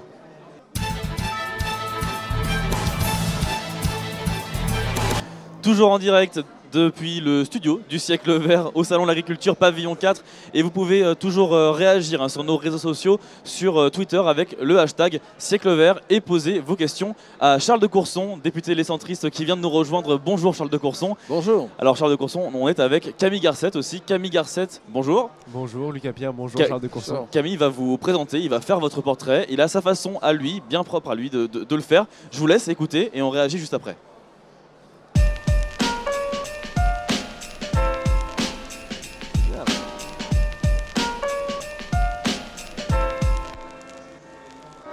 Charles de Courson assure la tradition politique de père en fils depuis 2 générations. Première expérience à la mairie de Vannes-les-Dames, là où votre père était maire, oui paix à son âme. Il est resté 30 ans à la tête de la mairie et le pire c'est que c'est pareil pour vous aujourd'hui. 60 ans de règne de la famille des Coursons, indétrônable même avec 50% d'abstention. Vous êtes plutôt centriste avec des positions claires, soutien de Bayrou ou Sarkozy, parfois on s'y perd. Vous êtes anti-mariage gay pour des raisons de fond. Toujours pas compris votre argumentation. Respecté par l'ensemble de l'Assemblée. Dans la finance, vous êtes décrit comme le plus calé. Le moine soldat, celui qu'on ne peut traire assez à faire des déclarations un peu déplacées. Vous vouliez augmenter le salaire des députés de 5 à 9 000 euros, c'est peut-être un peu abusé. Petit rappel histoire, que tout le monde se sente bien. Votre indemnité, c'est le double du salaire moyen. Député depuis 30 ans, vous en avez vu passer, connu et respecté par les partis de l'Assemblée. Dernier combat contre la loi anti-casseur, un discours poignant qui a fait le buzz sur Twitter. Charles de Courson est toujours maître de fonction, 30 ans en maire député et ça relève de la fiction. Vous êtes notre invité sur le plateau du Siècle Vert et votre programme écologique reste toujours un mystère. Bravo Camille Garcette. Merci Lucas Pierre. Merci bravo Camille. Alors Charles de Courson, qu'est-ce que vous avez pensé? Qu'avez-vous pensé de ce rap? Ça vous fait rire en tout cas? Oui, ça me fait beaucoup rire, je trouve ça c'est sympathique, vous voyez. Merci. Il y a quelques petites inexactitudes, mais c'est pas grave. Globalement, c'est à peu près ça. Voilà. Merci. Donc, bravo. Merci à vous. Merci beaucoup Camille Garcette. j'aurais pu vous rappeler que c'était un... Voilà. Oui, pardon. Charles de Courson, on va commencer donc à vous poser quelques questions. Le Conseil de l'Europe s'est exprimé au sujet des lanceurs de balles de défense, très utilisés donc ces derniers mois en France. Après les trop nombreux blessés lors des manifestations des Gilets jaunes, l'institution a appelé hier à suspendre l'usage du flashball dans le cadre des opérations de maintien de l'ordre. Et c'est avec Yanis Darras qu'on en parle. Bonjour Yanis. Bonjour Lucas, bonjour Charles Bonjour. de Courson. Est-ce qu'on doit interdire les flashballs? C'est la question que tout le monde se pose, mais est-ce qu'on doit les interdire aujourd'hui dans les manifestations? Oui, moi je suis plus prudent. Je pense que c'est mieux que des armes à feu, bien entendu. Quand il y a des risques extrêmement graves pour les forces de police et gendarmerie, je pense que c'est plutôt un problème de la logique d'emploi. Si vous voulez, c'est de jamais tirer... Aujourd'hui, elles ont été trop souvent utilisées pour vous? Oui, et puis on voit que certains manifestants ont pris des balles dans le visage. Il ne faut jamais tirer un flashball sur un visage. Qu'on tire dans les jambes, qu'on tire, vous voyez, mais jamais au-dessus. Et alors naturellement, pour ceux qui savent utiliser ces armes, il peut y avoir des loupés, quoi. Mais donc, ça veut dire quoi, que les forces de l'ordre ne sont pas assez formées à utiliser les lanceurs de balles de défense? et puis de définir très précisément les règles d'emploi. Pour l'instant, il y a des règles d'emploi, justement, notamment ne pas viser au-dessus des épaules. Oui, mais par exemple, si vous n'êtes pas sur un plateau plat, mais sur un plateau descendant, vous voyez bien que quand vous tirez, le risque, c'est que la balle arrive sur un visage. C'est déjà arrivé, vous voyez, quand vous le preniez dans un œil. Il y a au moins 15 personnes qui ont reçu un flashball dans le visage. Voilà. Au visage. Mais c'est parce qu'il y a une mauvaise utilisation du flashball.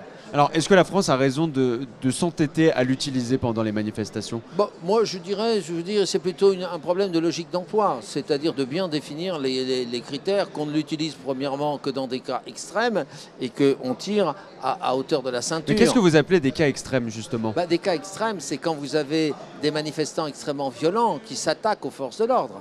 Il faut défendre les forces de l'ordre. Vous savez, c'est pas drôle tous les jours, quand vous êtes policier ou gendarme, de rester pendant 1 heure, 2 heures, 3 heures avec des gens qui vous balancent, dont certains vous balancent, des pierres, qui des morceaux de bois, etc. Vous voyez.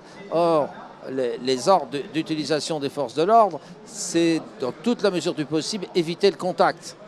Vous voyez, d'avoir toujours un écart. Pourtant, avec autant de blessés, je rappelle quand même qu'il y a 1400 personnes des forces de l'ordre qui ont été blessées au cours des 3 derniers mois et près de 2100 gilets jaunes qui ont été blessés. Le contact, il a été établi depuis très longtemps maintenant. Oui, non, mais parfois, vous ne pouvez pas l'éviter. Mais la logique d'emploi des forces de l'ordre, c'est d'éviter le contact. Parce qu'on sait qu'à partir du moment où il y a un contact, on l'a vu sur un ancien boxeur qui a commencé à boxer un membre des forces de l'ordre. Vous voyez, ça, c'est inacceptable. Donc, si vous voulez, en maintien de l'ordre, il faut aussi protéger les forces de l'ordre qui ont beaucoup de mérite. Vous savez, quand vous restez pendant des heures avec des gens qui vous balancent, et c'est une infime minorité en plus ceux qui font cela, il faut quand même le rappeler, c'est pas l'ensemble des manifestants qui font cela. Donc, non, moi je suis plus prudent. Mais je pense qu'une interdiction totale me paraît excessive. Pourtant, l'UE, elle s'est déjà exprimée sur le sujet et elle a déjà rappelé la France à plusieurs reprises. Est-ce qu'on doit aujourd'hui prendre en considération les avertissements de l'Union européenne? Il faut toujours écouter les autres plutôt que de refuser d'écouter. Mais je vous dis, moi je pense que c'est plus un problème de logique d'emploi. Alors le problème maintenant, c'est comment on peut lutter contre justement la violence des manifestants, vous l'avez souligné, sans utiliser peut-être les flashballs. Si vous voulez, c'est toujours une toute petite minorité qui se livre à ces actes violents. Et la grande difficulté... Pourtant, ils ont fait quand même 1400 personnes des forces de l'ordre blessées. Bien sûr, ils ont blessé 1400 personnes des forces de l'ordre. C'est de les identifier et surtout de les arrêter. Voyez, parce que, comme dans toute manifestation, c'est une infime minorité qui va faire déraper la manifestation. Et l'un des inconvénients des Gilets jaunes, c'est qu'au début, il n'y avait aucun service d'ordre.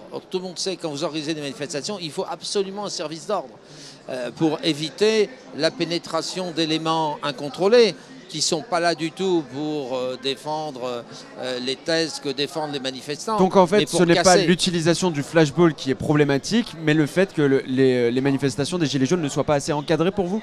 Alors, je pense qu'il y a un problème du côté des manifestants. Ils ont mis beaucoup de temps à avoir un service d'ordre. Vous voyez, tous les grands syndicats, ils ont un service d'ordre avec des gars, des costauds, qui permettent d'éviter que, par exemple, oui, mais après, le problème des Gilets jaunes, c'est un mouvement qui est né assez spontanément.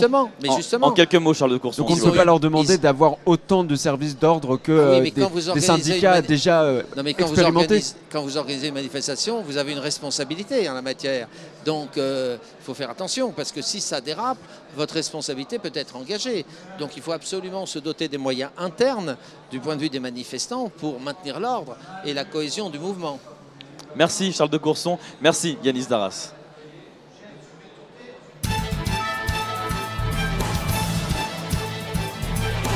Comme chaque année, la Direction générale de la consommation, de la concurrence et de la répression des fraudes publie son bilan annuel sur l'agriculture biologique. Sur toute l'année 2017, Charles de Courson, 28% d'anomalies ont été relevées par la répression des fraudes. Et c'est avec Yanis Darras qu'on voit ça. Oui, vous l'avez dit Lucas, 28% d'anomalies relevées en 2017 et donc près des 2/3 qui concernent en fait le non-respect de la réglementation de l'agriculture biologique. Concrètement, la question aujourd'hui, c'est est-ce qu'en achetant du bio, nos consommateurs, on est trompés? Non, mais il y a une demande de bio, mais il faut bien s'entendre sur ce que c'est que le bio. Il faut expliquer aux consommateurs que le bio, ce sont des producteurs qui respectent des normes, des règles dans la production, dans le conditionnement, etc. Et qu'il est normal qu'il y ait un contrôle, parce que sinon il y a tromperie sur la marchandise.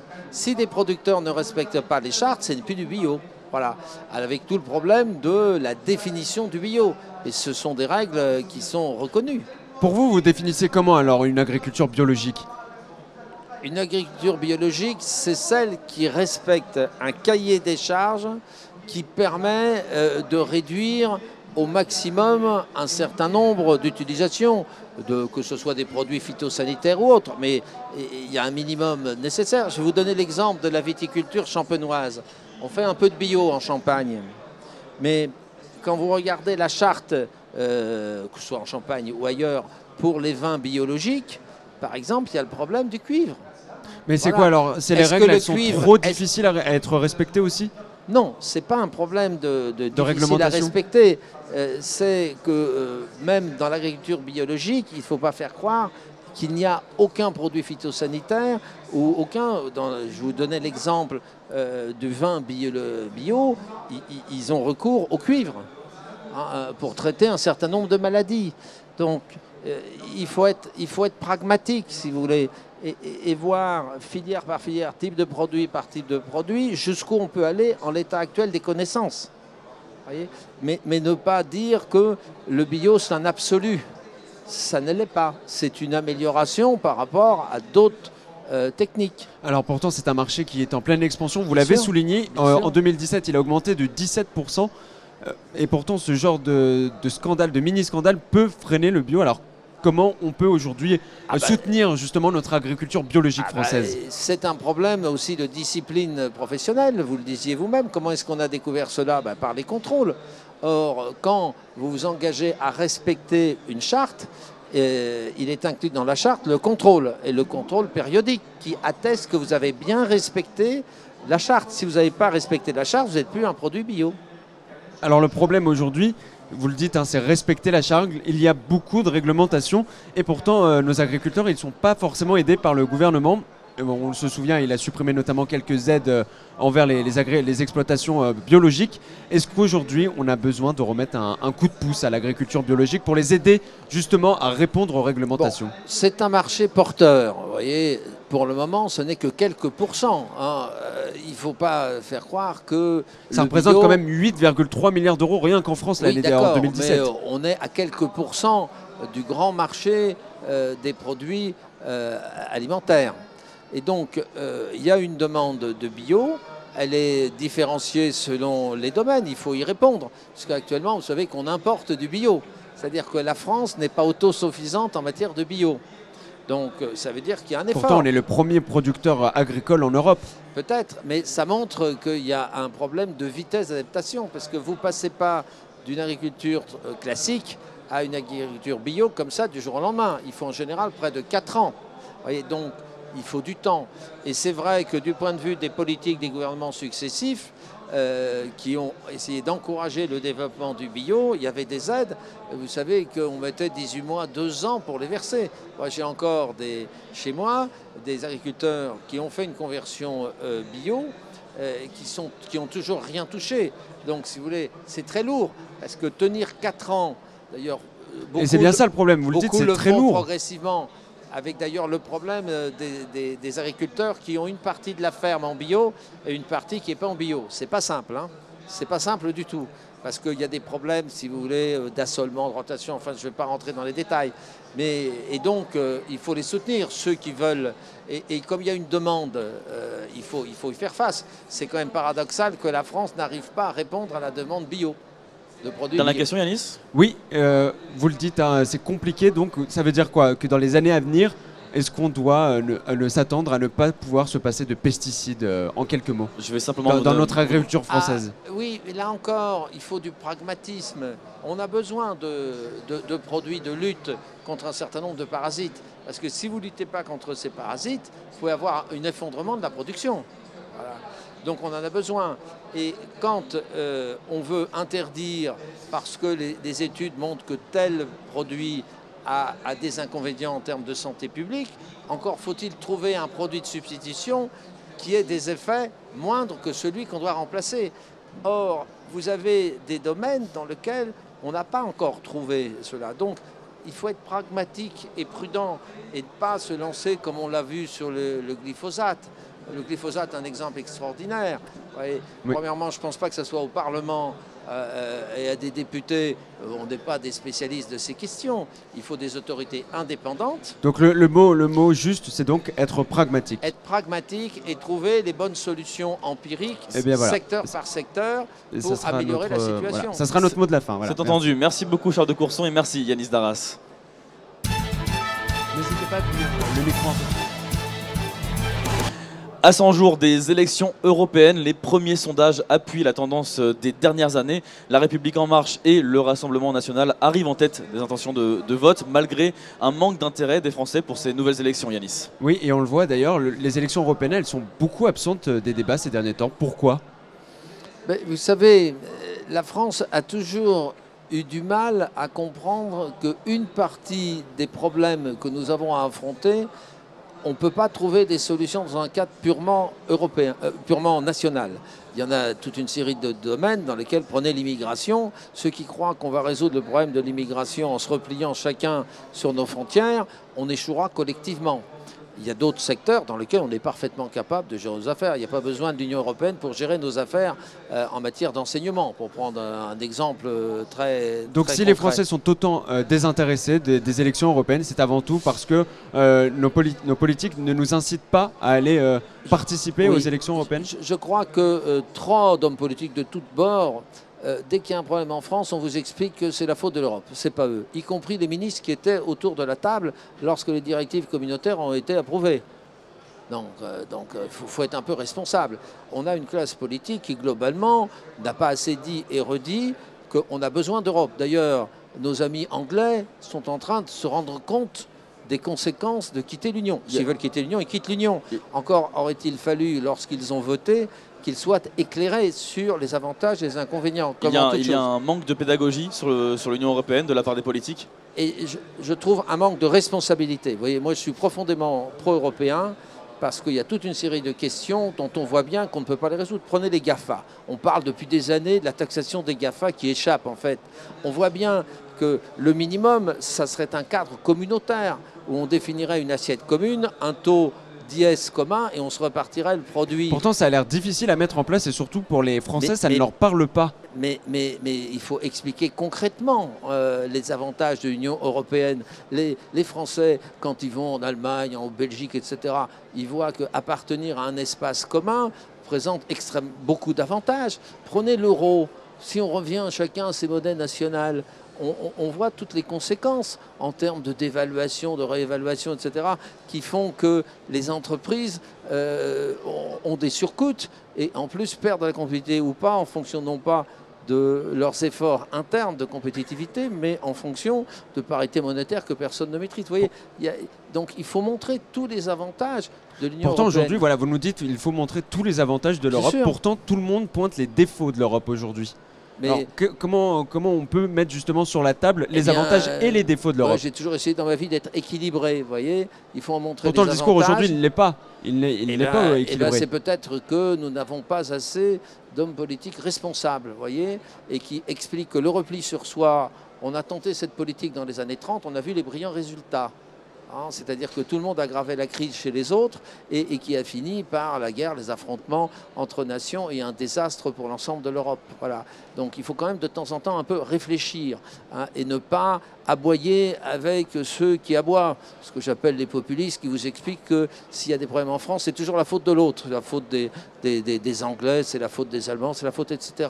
Non, il faut déjà s'interroger sur soi-même. Donc quoi, les Français ne se mettent pas assez, les hommes politiques et les femmes politiques françaises ne se mettent pas assez en question, c'est ce que vous êtes en train de nous dire? Oui, je dis qu'ils ne sont pas assez responsables dans leur comportement à l'égard des problèmes qu'on ne peut résoudre que dans un cadre européen. Et loin de moi d'être un béni oui-oui. L'Union européenne a un certain nombre de faiblesses, ne s'intéresse pas à des domaines qui me paraissent, moi, fondamentaux. Prenez le problème de l'énergie, on ne peut pas dire qu'il y a une politique européenne de l'énergie. Or, on voit bien qu'on va dans un mur. Les politiques nationales, où chacun dans son coin essaie de faire sa politique, vous voyez, alors ça donne en Allemagne, on dit on arrête toutes les centrales nucléaires, et eux, ils les ferment, et on fait exploser les centrales à charbon. Or, les centrales à charbon émettent des quantités considérables de CO2 et qui perturbent... Donc on ne pense pas assez commun en fait. Le problème aujourd'hui en Europe, c'est qu'on ne pense pas assez commun. Dernière question, je vais vous demander de répondre assez rapidement, Charles de Courson. Oui, donc on voit bien que dans des tas de questions, que ce soit l'énergie, les problèmes migratoires, etc., seul un cadre européen permettra de résoudre les problèmes qu'ont à affronter les différentes nations européennes. Merci Charles de Courson. Merci Yanis Darras, merci Charles de Courson d'avoir accepté notre invitation sur ce stand du siècle vert. Vous allez faire un petit tour, j'imagine, au salon aujourd'hui? Absolument. Vous allez voir comme chaque année. La région Champagne, j'imagine? Oui, pas simplement. Je vais, vous voyez, à la Fédération des coopératives, parce qu'il y a pas mal de problèmes dans ce domaine. Je suis allé sur la filière de pommes de terre de consommation, parce que j'ai une grande usine dans ma circonscription. Enfin, vous voyez, c'est très, très divers. Vous allez voyager. Merci beaucoup, Charles de Courson. Merci, Yanis Darras. Et alors, bonne suite pour les futurs jeunes journalistes que vous allez être. Eh bien, merci beaucoup, Charles de Courson. Au revoir.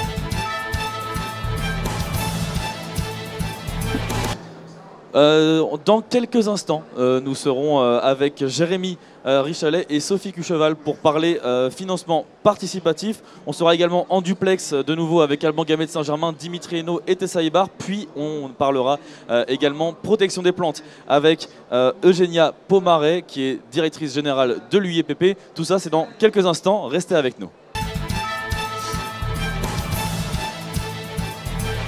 On est toujours en direct depuis le studio le stand du siècle vert avec Camille Garcette qui vous m'avez rejoint de nouveau. Exactement, après Charles de Courson, je suis avec vous Lucas. Voilà, et nos spectateurs, vous pouvez réagir évidemment sur nos réseaux sociaux, sur Twitter avec le hashtag siècle vert. Hashtag siècle vert, exactement. Camille, je vous propose de vous diriger vers Jérémy Richalet. Qui est installé là-bas. Vous pouvez vous lever. Téléportation, c'est parti, c'est maintenant. Jérémy Richalet qui est avec Sophie Cucheval et vous allez parler donc de financement participatif. Ouais, de financement participatif dans l'agriculture. Voilà, Jérémy Richalet qui est avec Sophie Cucheval aujourd'hui. On vous écoute. Exactement, on va parler financement participatif de projets pour l'agriculture mais aussi pour l'alimentation, messieurs. Ça tombe bien puisque c'est ce que propose la start-up Mimosa depuis 2015. Sophie Cucheval, vous en êtes la directrice des opérations. Est-ce que vous pouvez nous expliquer dans les grandes lignes comment fonctionne votre plateforme ? Oui, bien sûr. Bonjour Jérémy. Alors effectivement, Mimosa est le leader du financement participatif dédié à l'agriculture et à l'alimentation. On a 4 ans et on accompagne donc des projets portés par des exploitants agricoles, des entrepreneurs de l'agroalimentaire en France et en Belgique. En 4 ans, on a accompagné 2000 projets à travers 2 outils, le don avec contrepartie et le prêt participatif. Le don permet à des citoyens de donner de l'argent à un agriculteur et d'être remercié avec des produits en nature.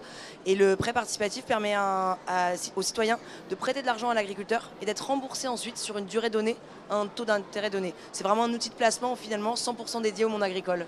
Est-ce que c'était justement important d'adapter ce crowdfunding, crowdlending au secteur de l'agriculture? Vous aviez la demande de ce monde? Et en fait, quand on s'est lancé il y a 4 ans, il y avait très peu de projets agricoles financés par le crowdfunding. C'était 0,1% à peu près des projets du financement participatif. Aujourd'hui, c'est 3%. Il y a encore beaucoup de chemin à faire. Il y en a à peu près 75% de ces 3% qui se retrouvent sur Mimosa. Mais ça nous semblait effectivement fondamental, vu les enjeux aujourd'hui du secteur en termes de transition, vu les besoins de financement, de dédier une plateforme assez porteur de projets. D'autant plus qu'on est au salon des agriculteurs et les agriculteurs ont finalement toujours quelque chose. Ils ont leur banque, ils ont leur chambre d'agriculteurs, leur consulaire. Pourquoi pas leur plateforme de financement participatif finalement. Quelle est votre relation avec les financements traditionnels proposés par les banques à la base? Alors, le financement participatif, historiquement, quand les premières plateformes sont arrivées en 2008 en France, c'était vraiment anti-système et anti-finance traditionnelle. Aujourd'hui, force est de constater que les deux travaillent vraiment de pair. Nous, on a à peu près 70-75% des projets qui sont co-accompagnés avec des banques. Et c'est encore plus dans le cadre du prêt participatif, puisque 8 projets sur 10 bénéficient également d'un prêt bancaire. C'est important puisque notre offre, elle est tout à fait complémentaire. La banque va financer aujourd'hui à des prêts très bas, 1,5% à peu près. Nous, on va financer à un taux un peu plus important, mais on va financer des choses que les agriculteurs ont plus de mal à se faire financer par les banques. Du besoin en fonds de roulement, par exemple, sur les frais de fonctionnement. Et puis on va financer sans garantie, sans caution, sans assurance, ce qui permet aussi de compléter plus aisément un plan de financement pour l'agriculteur. Est-ce que vous avez établi des limites dans le montant à prêter, ou à emprunter ou à donner? Alors, sur Mimosa, en prêt participatif, un citoyen peut prêter jusqu'à 2000 € par projet. Et un agriculteur aujourd'hui peut emprunter jusqu'à 200 000 €. Ce n'est pas la limite réglementaire, mais c'est une limite plutôt pragmatique qu'on fixe. En revanche, on a lancé une nouvelle offre dédiée à l'accompagnement des transitions du monde agricole à travers une plateforme qui s'appelle Mimosa Transition, sur laquelle un citoyen peut prêter de l'argent sans limite de placement et sur lesquels des personnes morales, entreprises, donc industriels, distributeurs, coopératives peuvent également cofinancer ces projets aux côtés des citoyens. Dernière question, Sophie, est-ce que vous avez un projet, un exemple de projet que vous avez financé avec succès, un beau projet? Ouais, alors là on vient de financer une installation d'une jeune éleveuse en caprin, donc des chèvres, qui s'est financée. Alors elle a fait 15 000 €, 12 000 € en don avec contrepartie, 30 000 € en prêt participatif avec Mimosa, puis elle a complété avec 40 000 € auprès d'une banque. J'ai l'impression que c'est un dispositif de gagnant-gagnant, c'est très intéressant. Merci à vous Mimosa, hein, c'est bien ça, avec 2 i, c'est écrit sur votre pull. Un agriculteur, un citoyen, merci à vous Jérémy Richalet. Merci Camille. Je pense que le message est passé, Lucas Pierre. Effectivement, merci beaucoup Camille Garcette, merci Jérémy Richalet, merci Sophie Quecheval.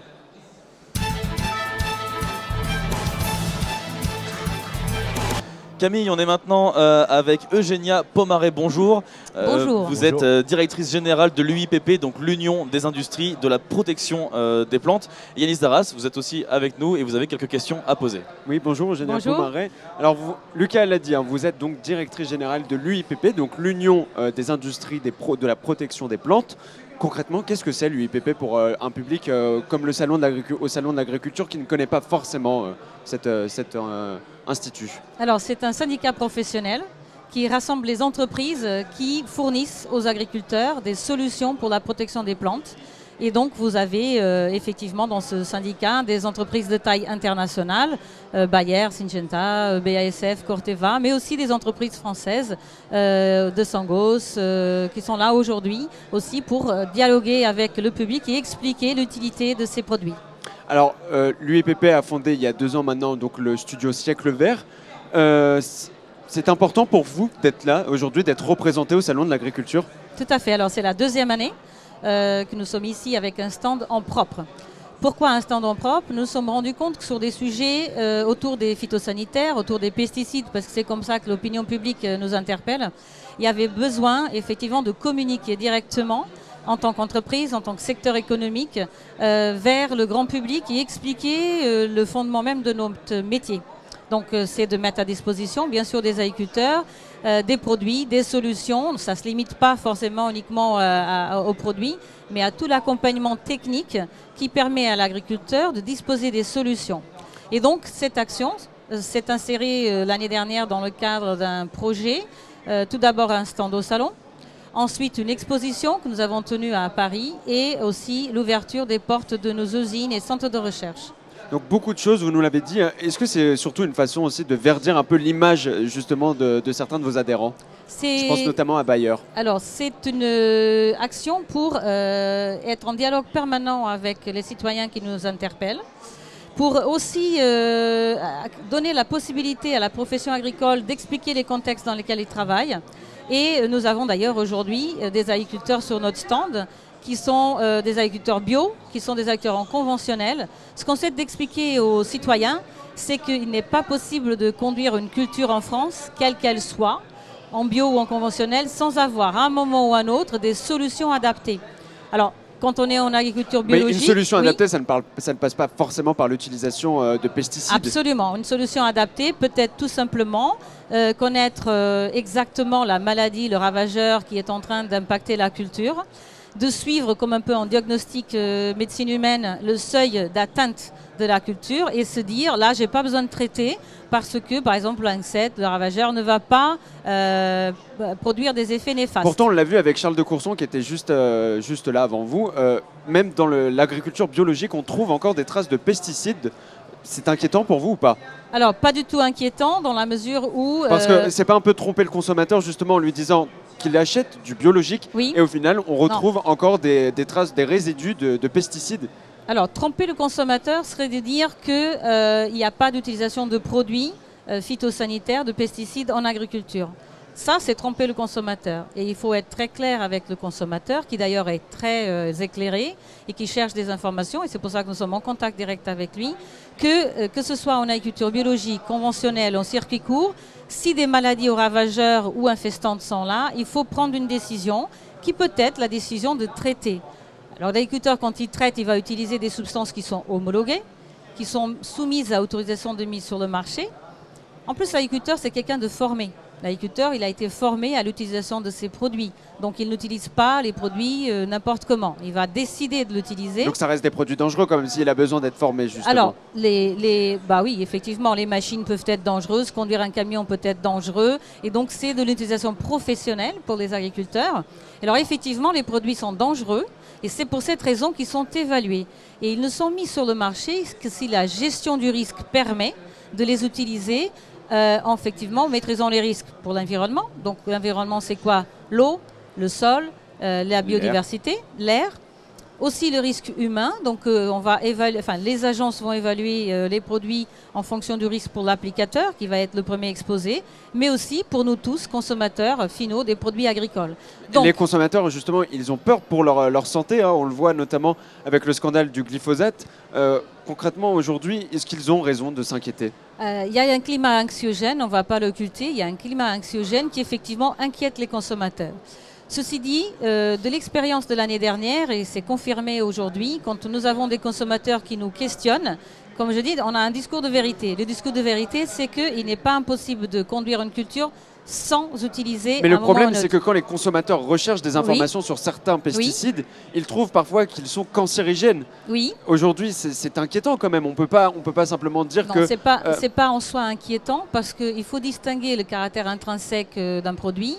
Vous avez des produits qui sont cancérigènes, que l'utilisation et la quantité qui va être décelée dans les aliments, les agences sanitaires, c'est pas nous qui le disons, hein, c'est les agences sanitaires vont dire il y a des éléments au niveau de seuil de ces produits qui fait en fait que lorsqu'il y a des résidus dans l'alimentation, ils sont en deçà d'un certain seuil.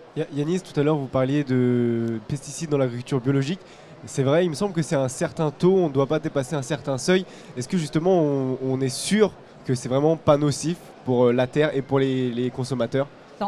Nous avons en Europe le système d'évaluation, d'homologation qui est le plus robuste au monde, avec un système qui est commun à l'ensemble des pays. Les agences sanitaires évaluent les produits qui sont déposés par les entreprises. C'est un système en plus qui est en éternelle évolution parce que tous les 10 ans, en moyenne, les produits sont revus à la lumière des dernières connaissances scientifiques. Donc quand les agences évaluent les produits, qu'ils soient de sulfate de cuivre pour l'agriculture biologique, du soufre, tous les produits de biocontrôle, ils sont tous évalués selon la même logique. Il y a 2 éléments essentiels, c'est l'innocuité pour l'homme, pour l'environnement. Ce n'est pas parce qu'un produit est naturel qu'il pourrait éventuellement ne pas impacter l'environnement, donc il faut être très sûr de ce qui est fait. Et après, il y a l'aspect efficacité. Encore faut-il qu'il soit efficace pour combattre les insectes, les infestants. Donc ce sont les agences européennes d'abord, puis les agences dans chaque État membre qui délivrent les autorisations. Donc oui, le consommateur peut être rassuré, parce que quand on fait des contrôles sur les aliments, c'est-à-dire que ce que les gens achètent sur les étals des marchés, en grande surface, on a plus de 97% des produits agricoles pour lesquels il n'y a pas de dépassement de la limite de Alors, régime. dernière question, Yanis Darras. Si les consommateurs peuvent être rassurés, pourquoi aujourd'hui, au Salon de l'Agriculture, vous vous présentez sous la marque Siècle Vert et pas UIPP, justement? Ça fait trop peur, le nom UIPP? Pas du tout. Au-delà du nom de l'institution, comme vous avez dit au début, qui est assez difficile à décoder, ce qu'on souhaite faire, c'est de parler de l'enjeu. L'enjeu, c'est la santé des plantes. L'enjeu, c'est effectivement de pouvoir ensemble trouver des solutions. Et sous la bannière du Siècle Vert, on a aussi des partenariats avec les producteurs au niveau du biocontrôle et plus largement avec tous ceux qui viennent de signer le contrat de solution dont vous avez certainement entendu parler. Il s'agit d'apporter des solutions qui peuvent être très modestement, en partie de notre secteur pour les agriculteurs, mais qui viendront de la robotique, de la génétique, et de machinisme, par exemple, en termes de solutions. Donc Siècle Vert, c'est un moyen d'attirer l'attention du citoyen, du consommateur sur l'enjeu de la protection des plantes, qui est vraiment l'enjeu principal que nous souhaitons mettre en avant. Merci Eugénia Pomaré, merci Yanis Darras. Eugénia, je rappelle que vous êtes donc directrice générale de l'UIPP, Union des industries de la protection des plantes. Merci beaucoup Eugénia Pomaré. Merci à vous.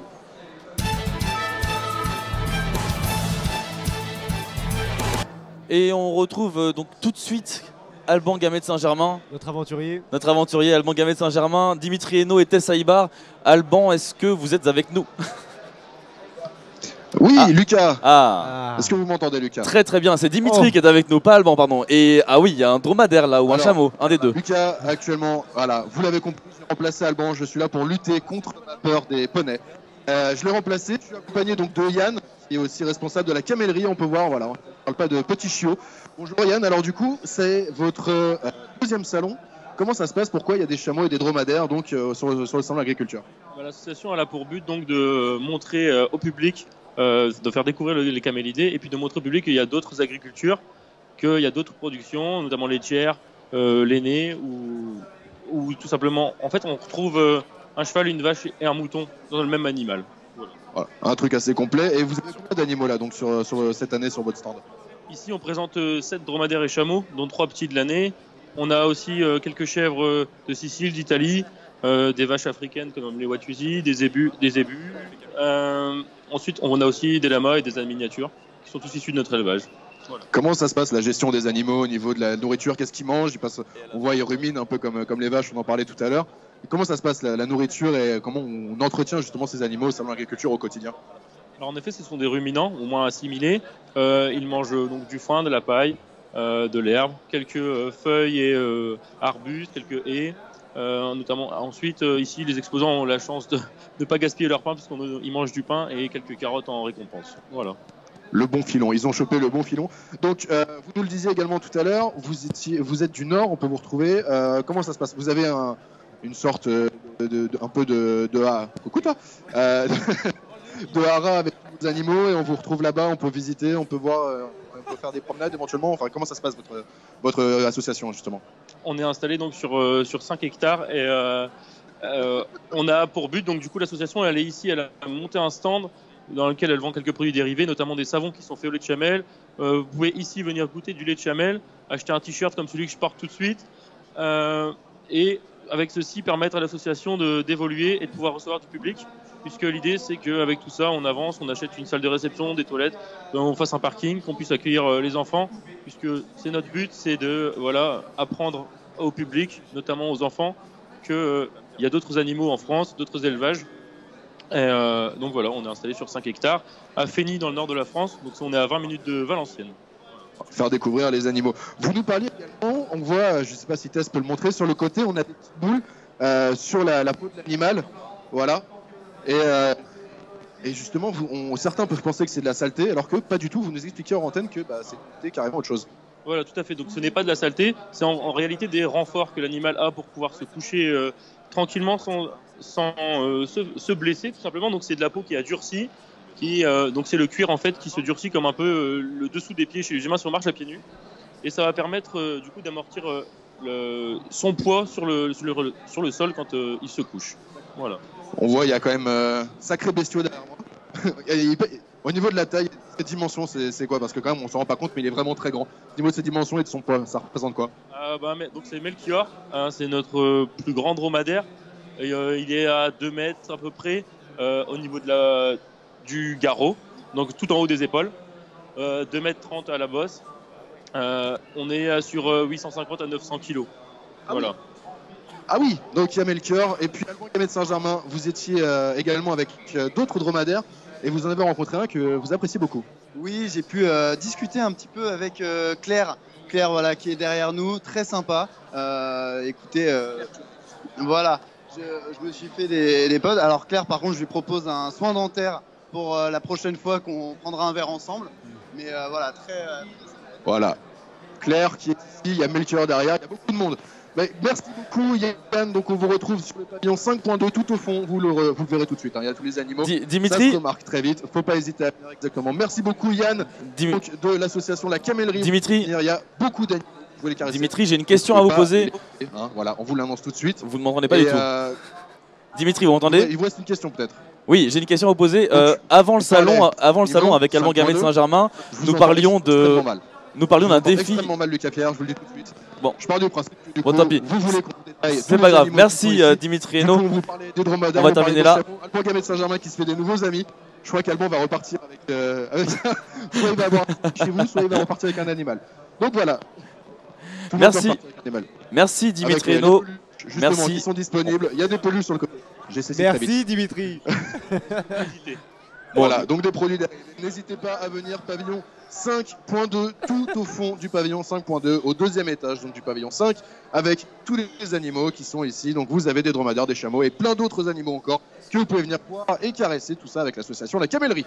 Merci Dimitri Hainaut, Alban Gamet de Saint-Germain donc pour oui, petite visite dans un parc avec des dromadaires et des chameaux. Ouais, il me semblait qu'Alban Gamet de Saint-Germain devait normalement monter sur un chameau ou un dromadaire, c'était son défi. J'aurais bien aimé avoir un mot aussi du dromadaire parce que vous voyez qu'il y a peut-être un petit feeling avec Alban. Il y avait un feeling, on les a pas laissés s'exprimer, c'est pas ouf. Bon, merci beaucoup Alban Gamet de Saint-Germain, Dimitri Hainaut et Tessa Ibar.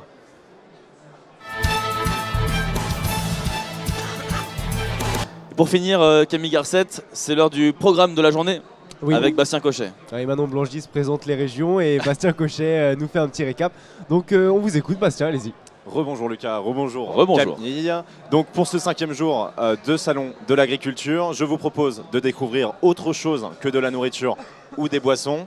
Alors au stand des Hautes-Alpes, donc dans le pavillon 3, on vous enseignera de 16h à 18h un savoir-faire et pas n'importe lequel, puisqu'on vous apprendra à faire du savon. C'est les artisans, les paysans savonniers du village d'Orpierre qui réaliseront devant vous des petits savons. Alors ils sont sans matière grasse animale ou huile exotique et vous pourrez ensuite les emporter avec vous, un peu de parfum de baronnier provençal. Et puisqu'on parle de savoir-faire aujourd'hui, certains futurs professionnels des métiers agricoles s'affronteront, il me semble. Et oui, ce sont effectivement les trophées nationaux des lycées agricoles qui se dérouleront aujourd'hui. Les étudiants s'affronteront sur différentes épreuves, notamment l'épreuve de manipulation.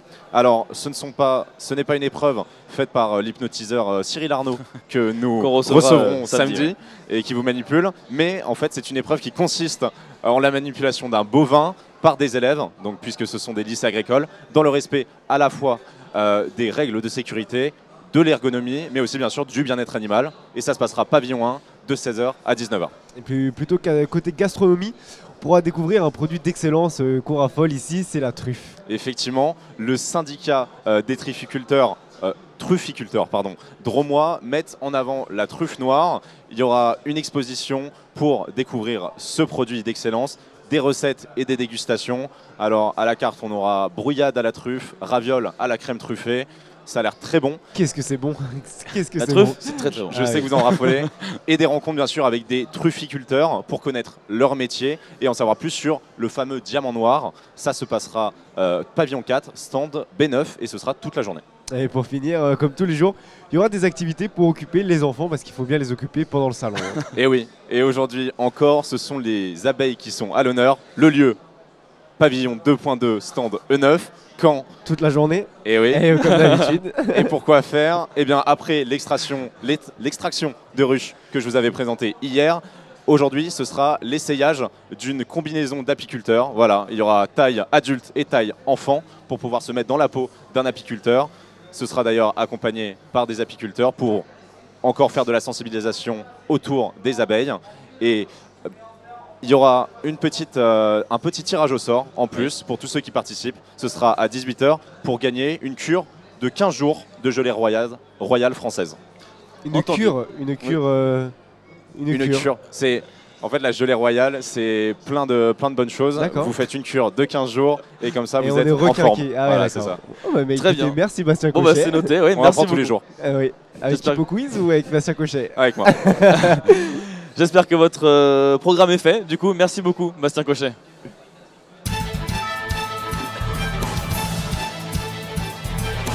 À travers champs, c'est terminé. La 5e émission à travers champs, c'est terminé. Camille Garcette. On se retrouve donc demain, 10h, 12h, même heure, comme même endroit. Ouais. Et demain, nous recevrons donc le député non inscrit Jean Lassalle, qui sera donc avec nous. Et nous recevrons aussi les sœurs toulousaines AOM, qui commencent à beaucoup percer dans la musique. Elles seront là avec nous et on aura droit même à un petit live demain. Donc voilà. Camille, bah, merci beaucoup de nous avoir suivis. Vous me remerciez. Je vous remercie enfin. C'est gentil. Merci Camille Garcette d'avoir été avec nous pendant ces 2 heures. Merci Bastien Cochet et surtout merci à vous.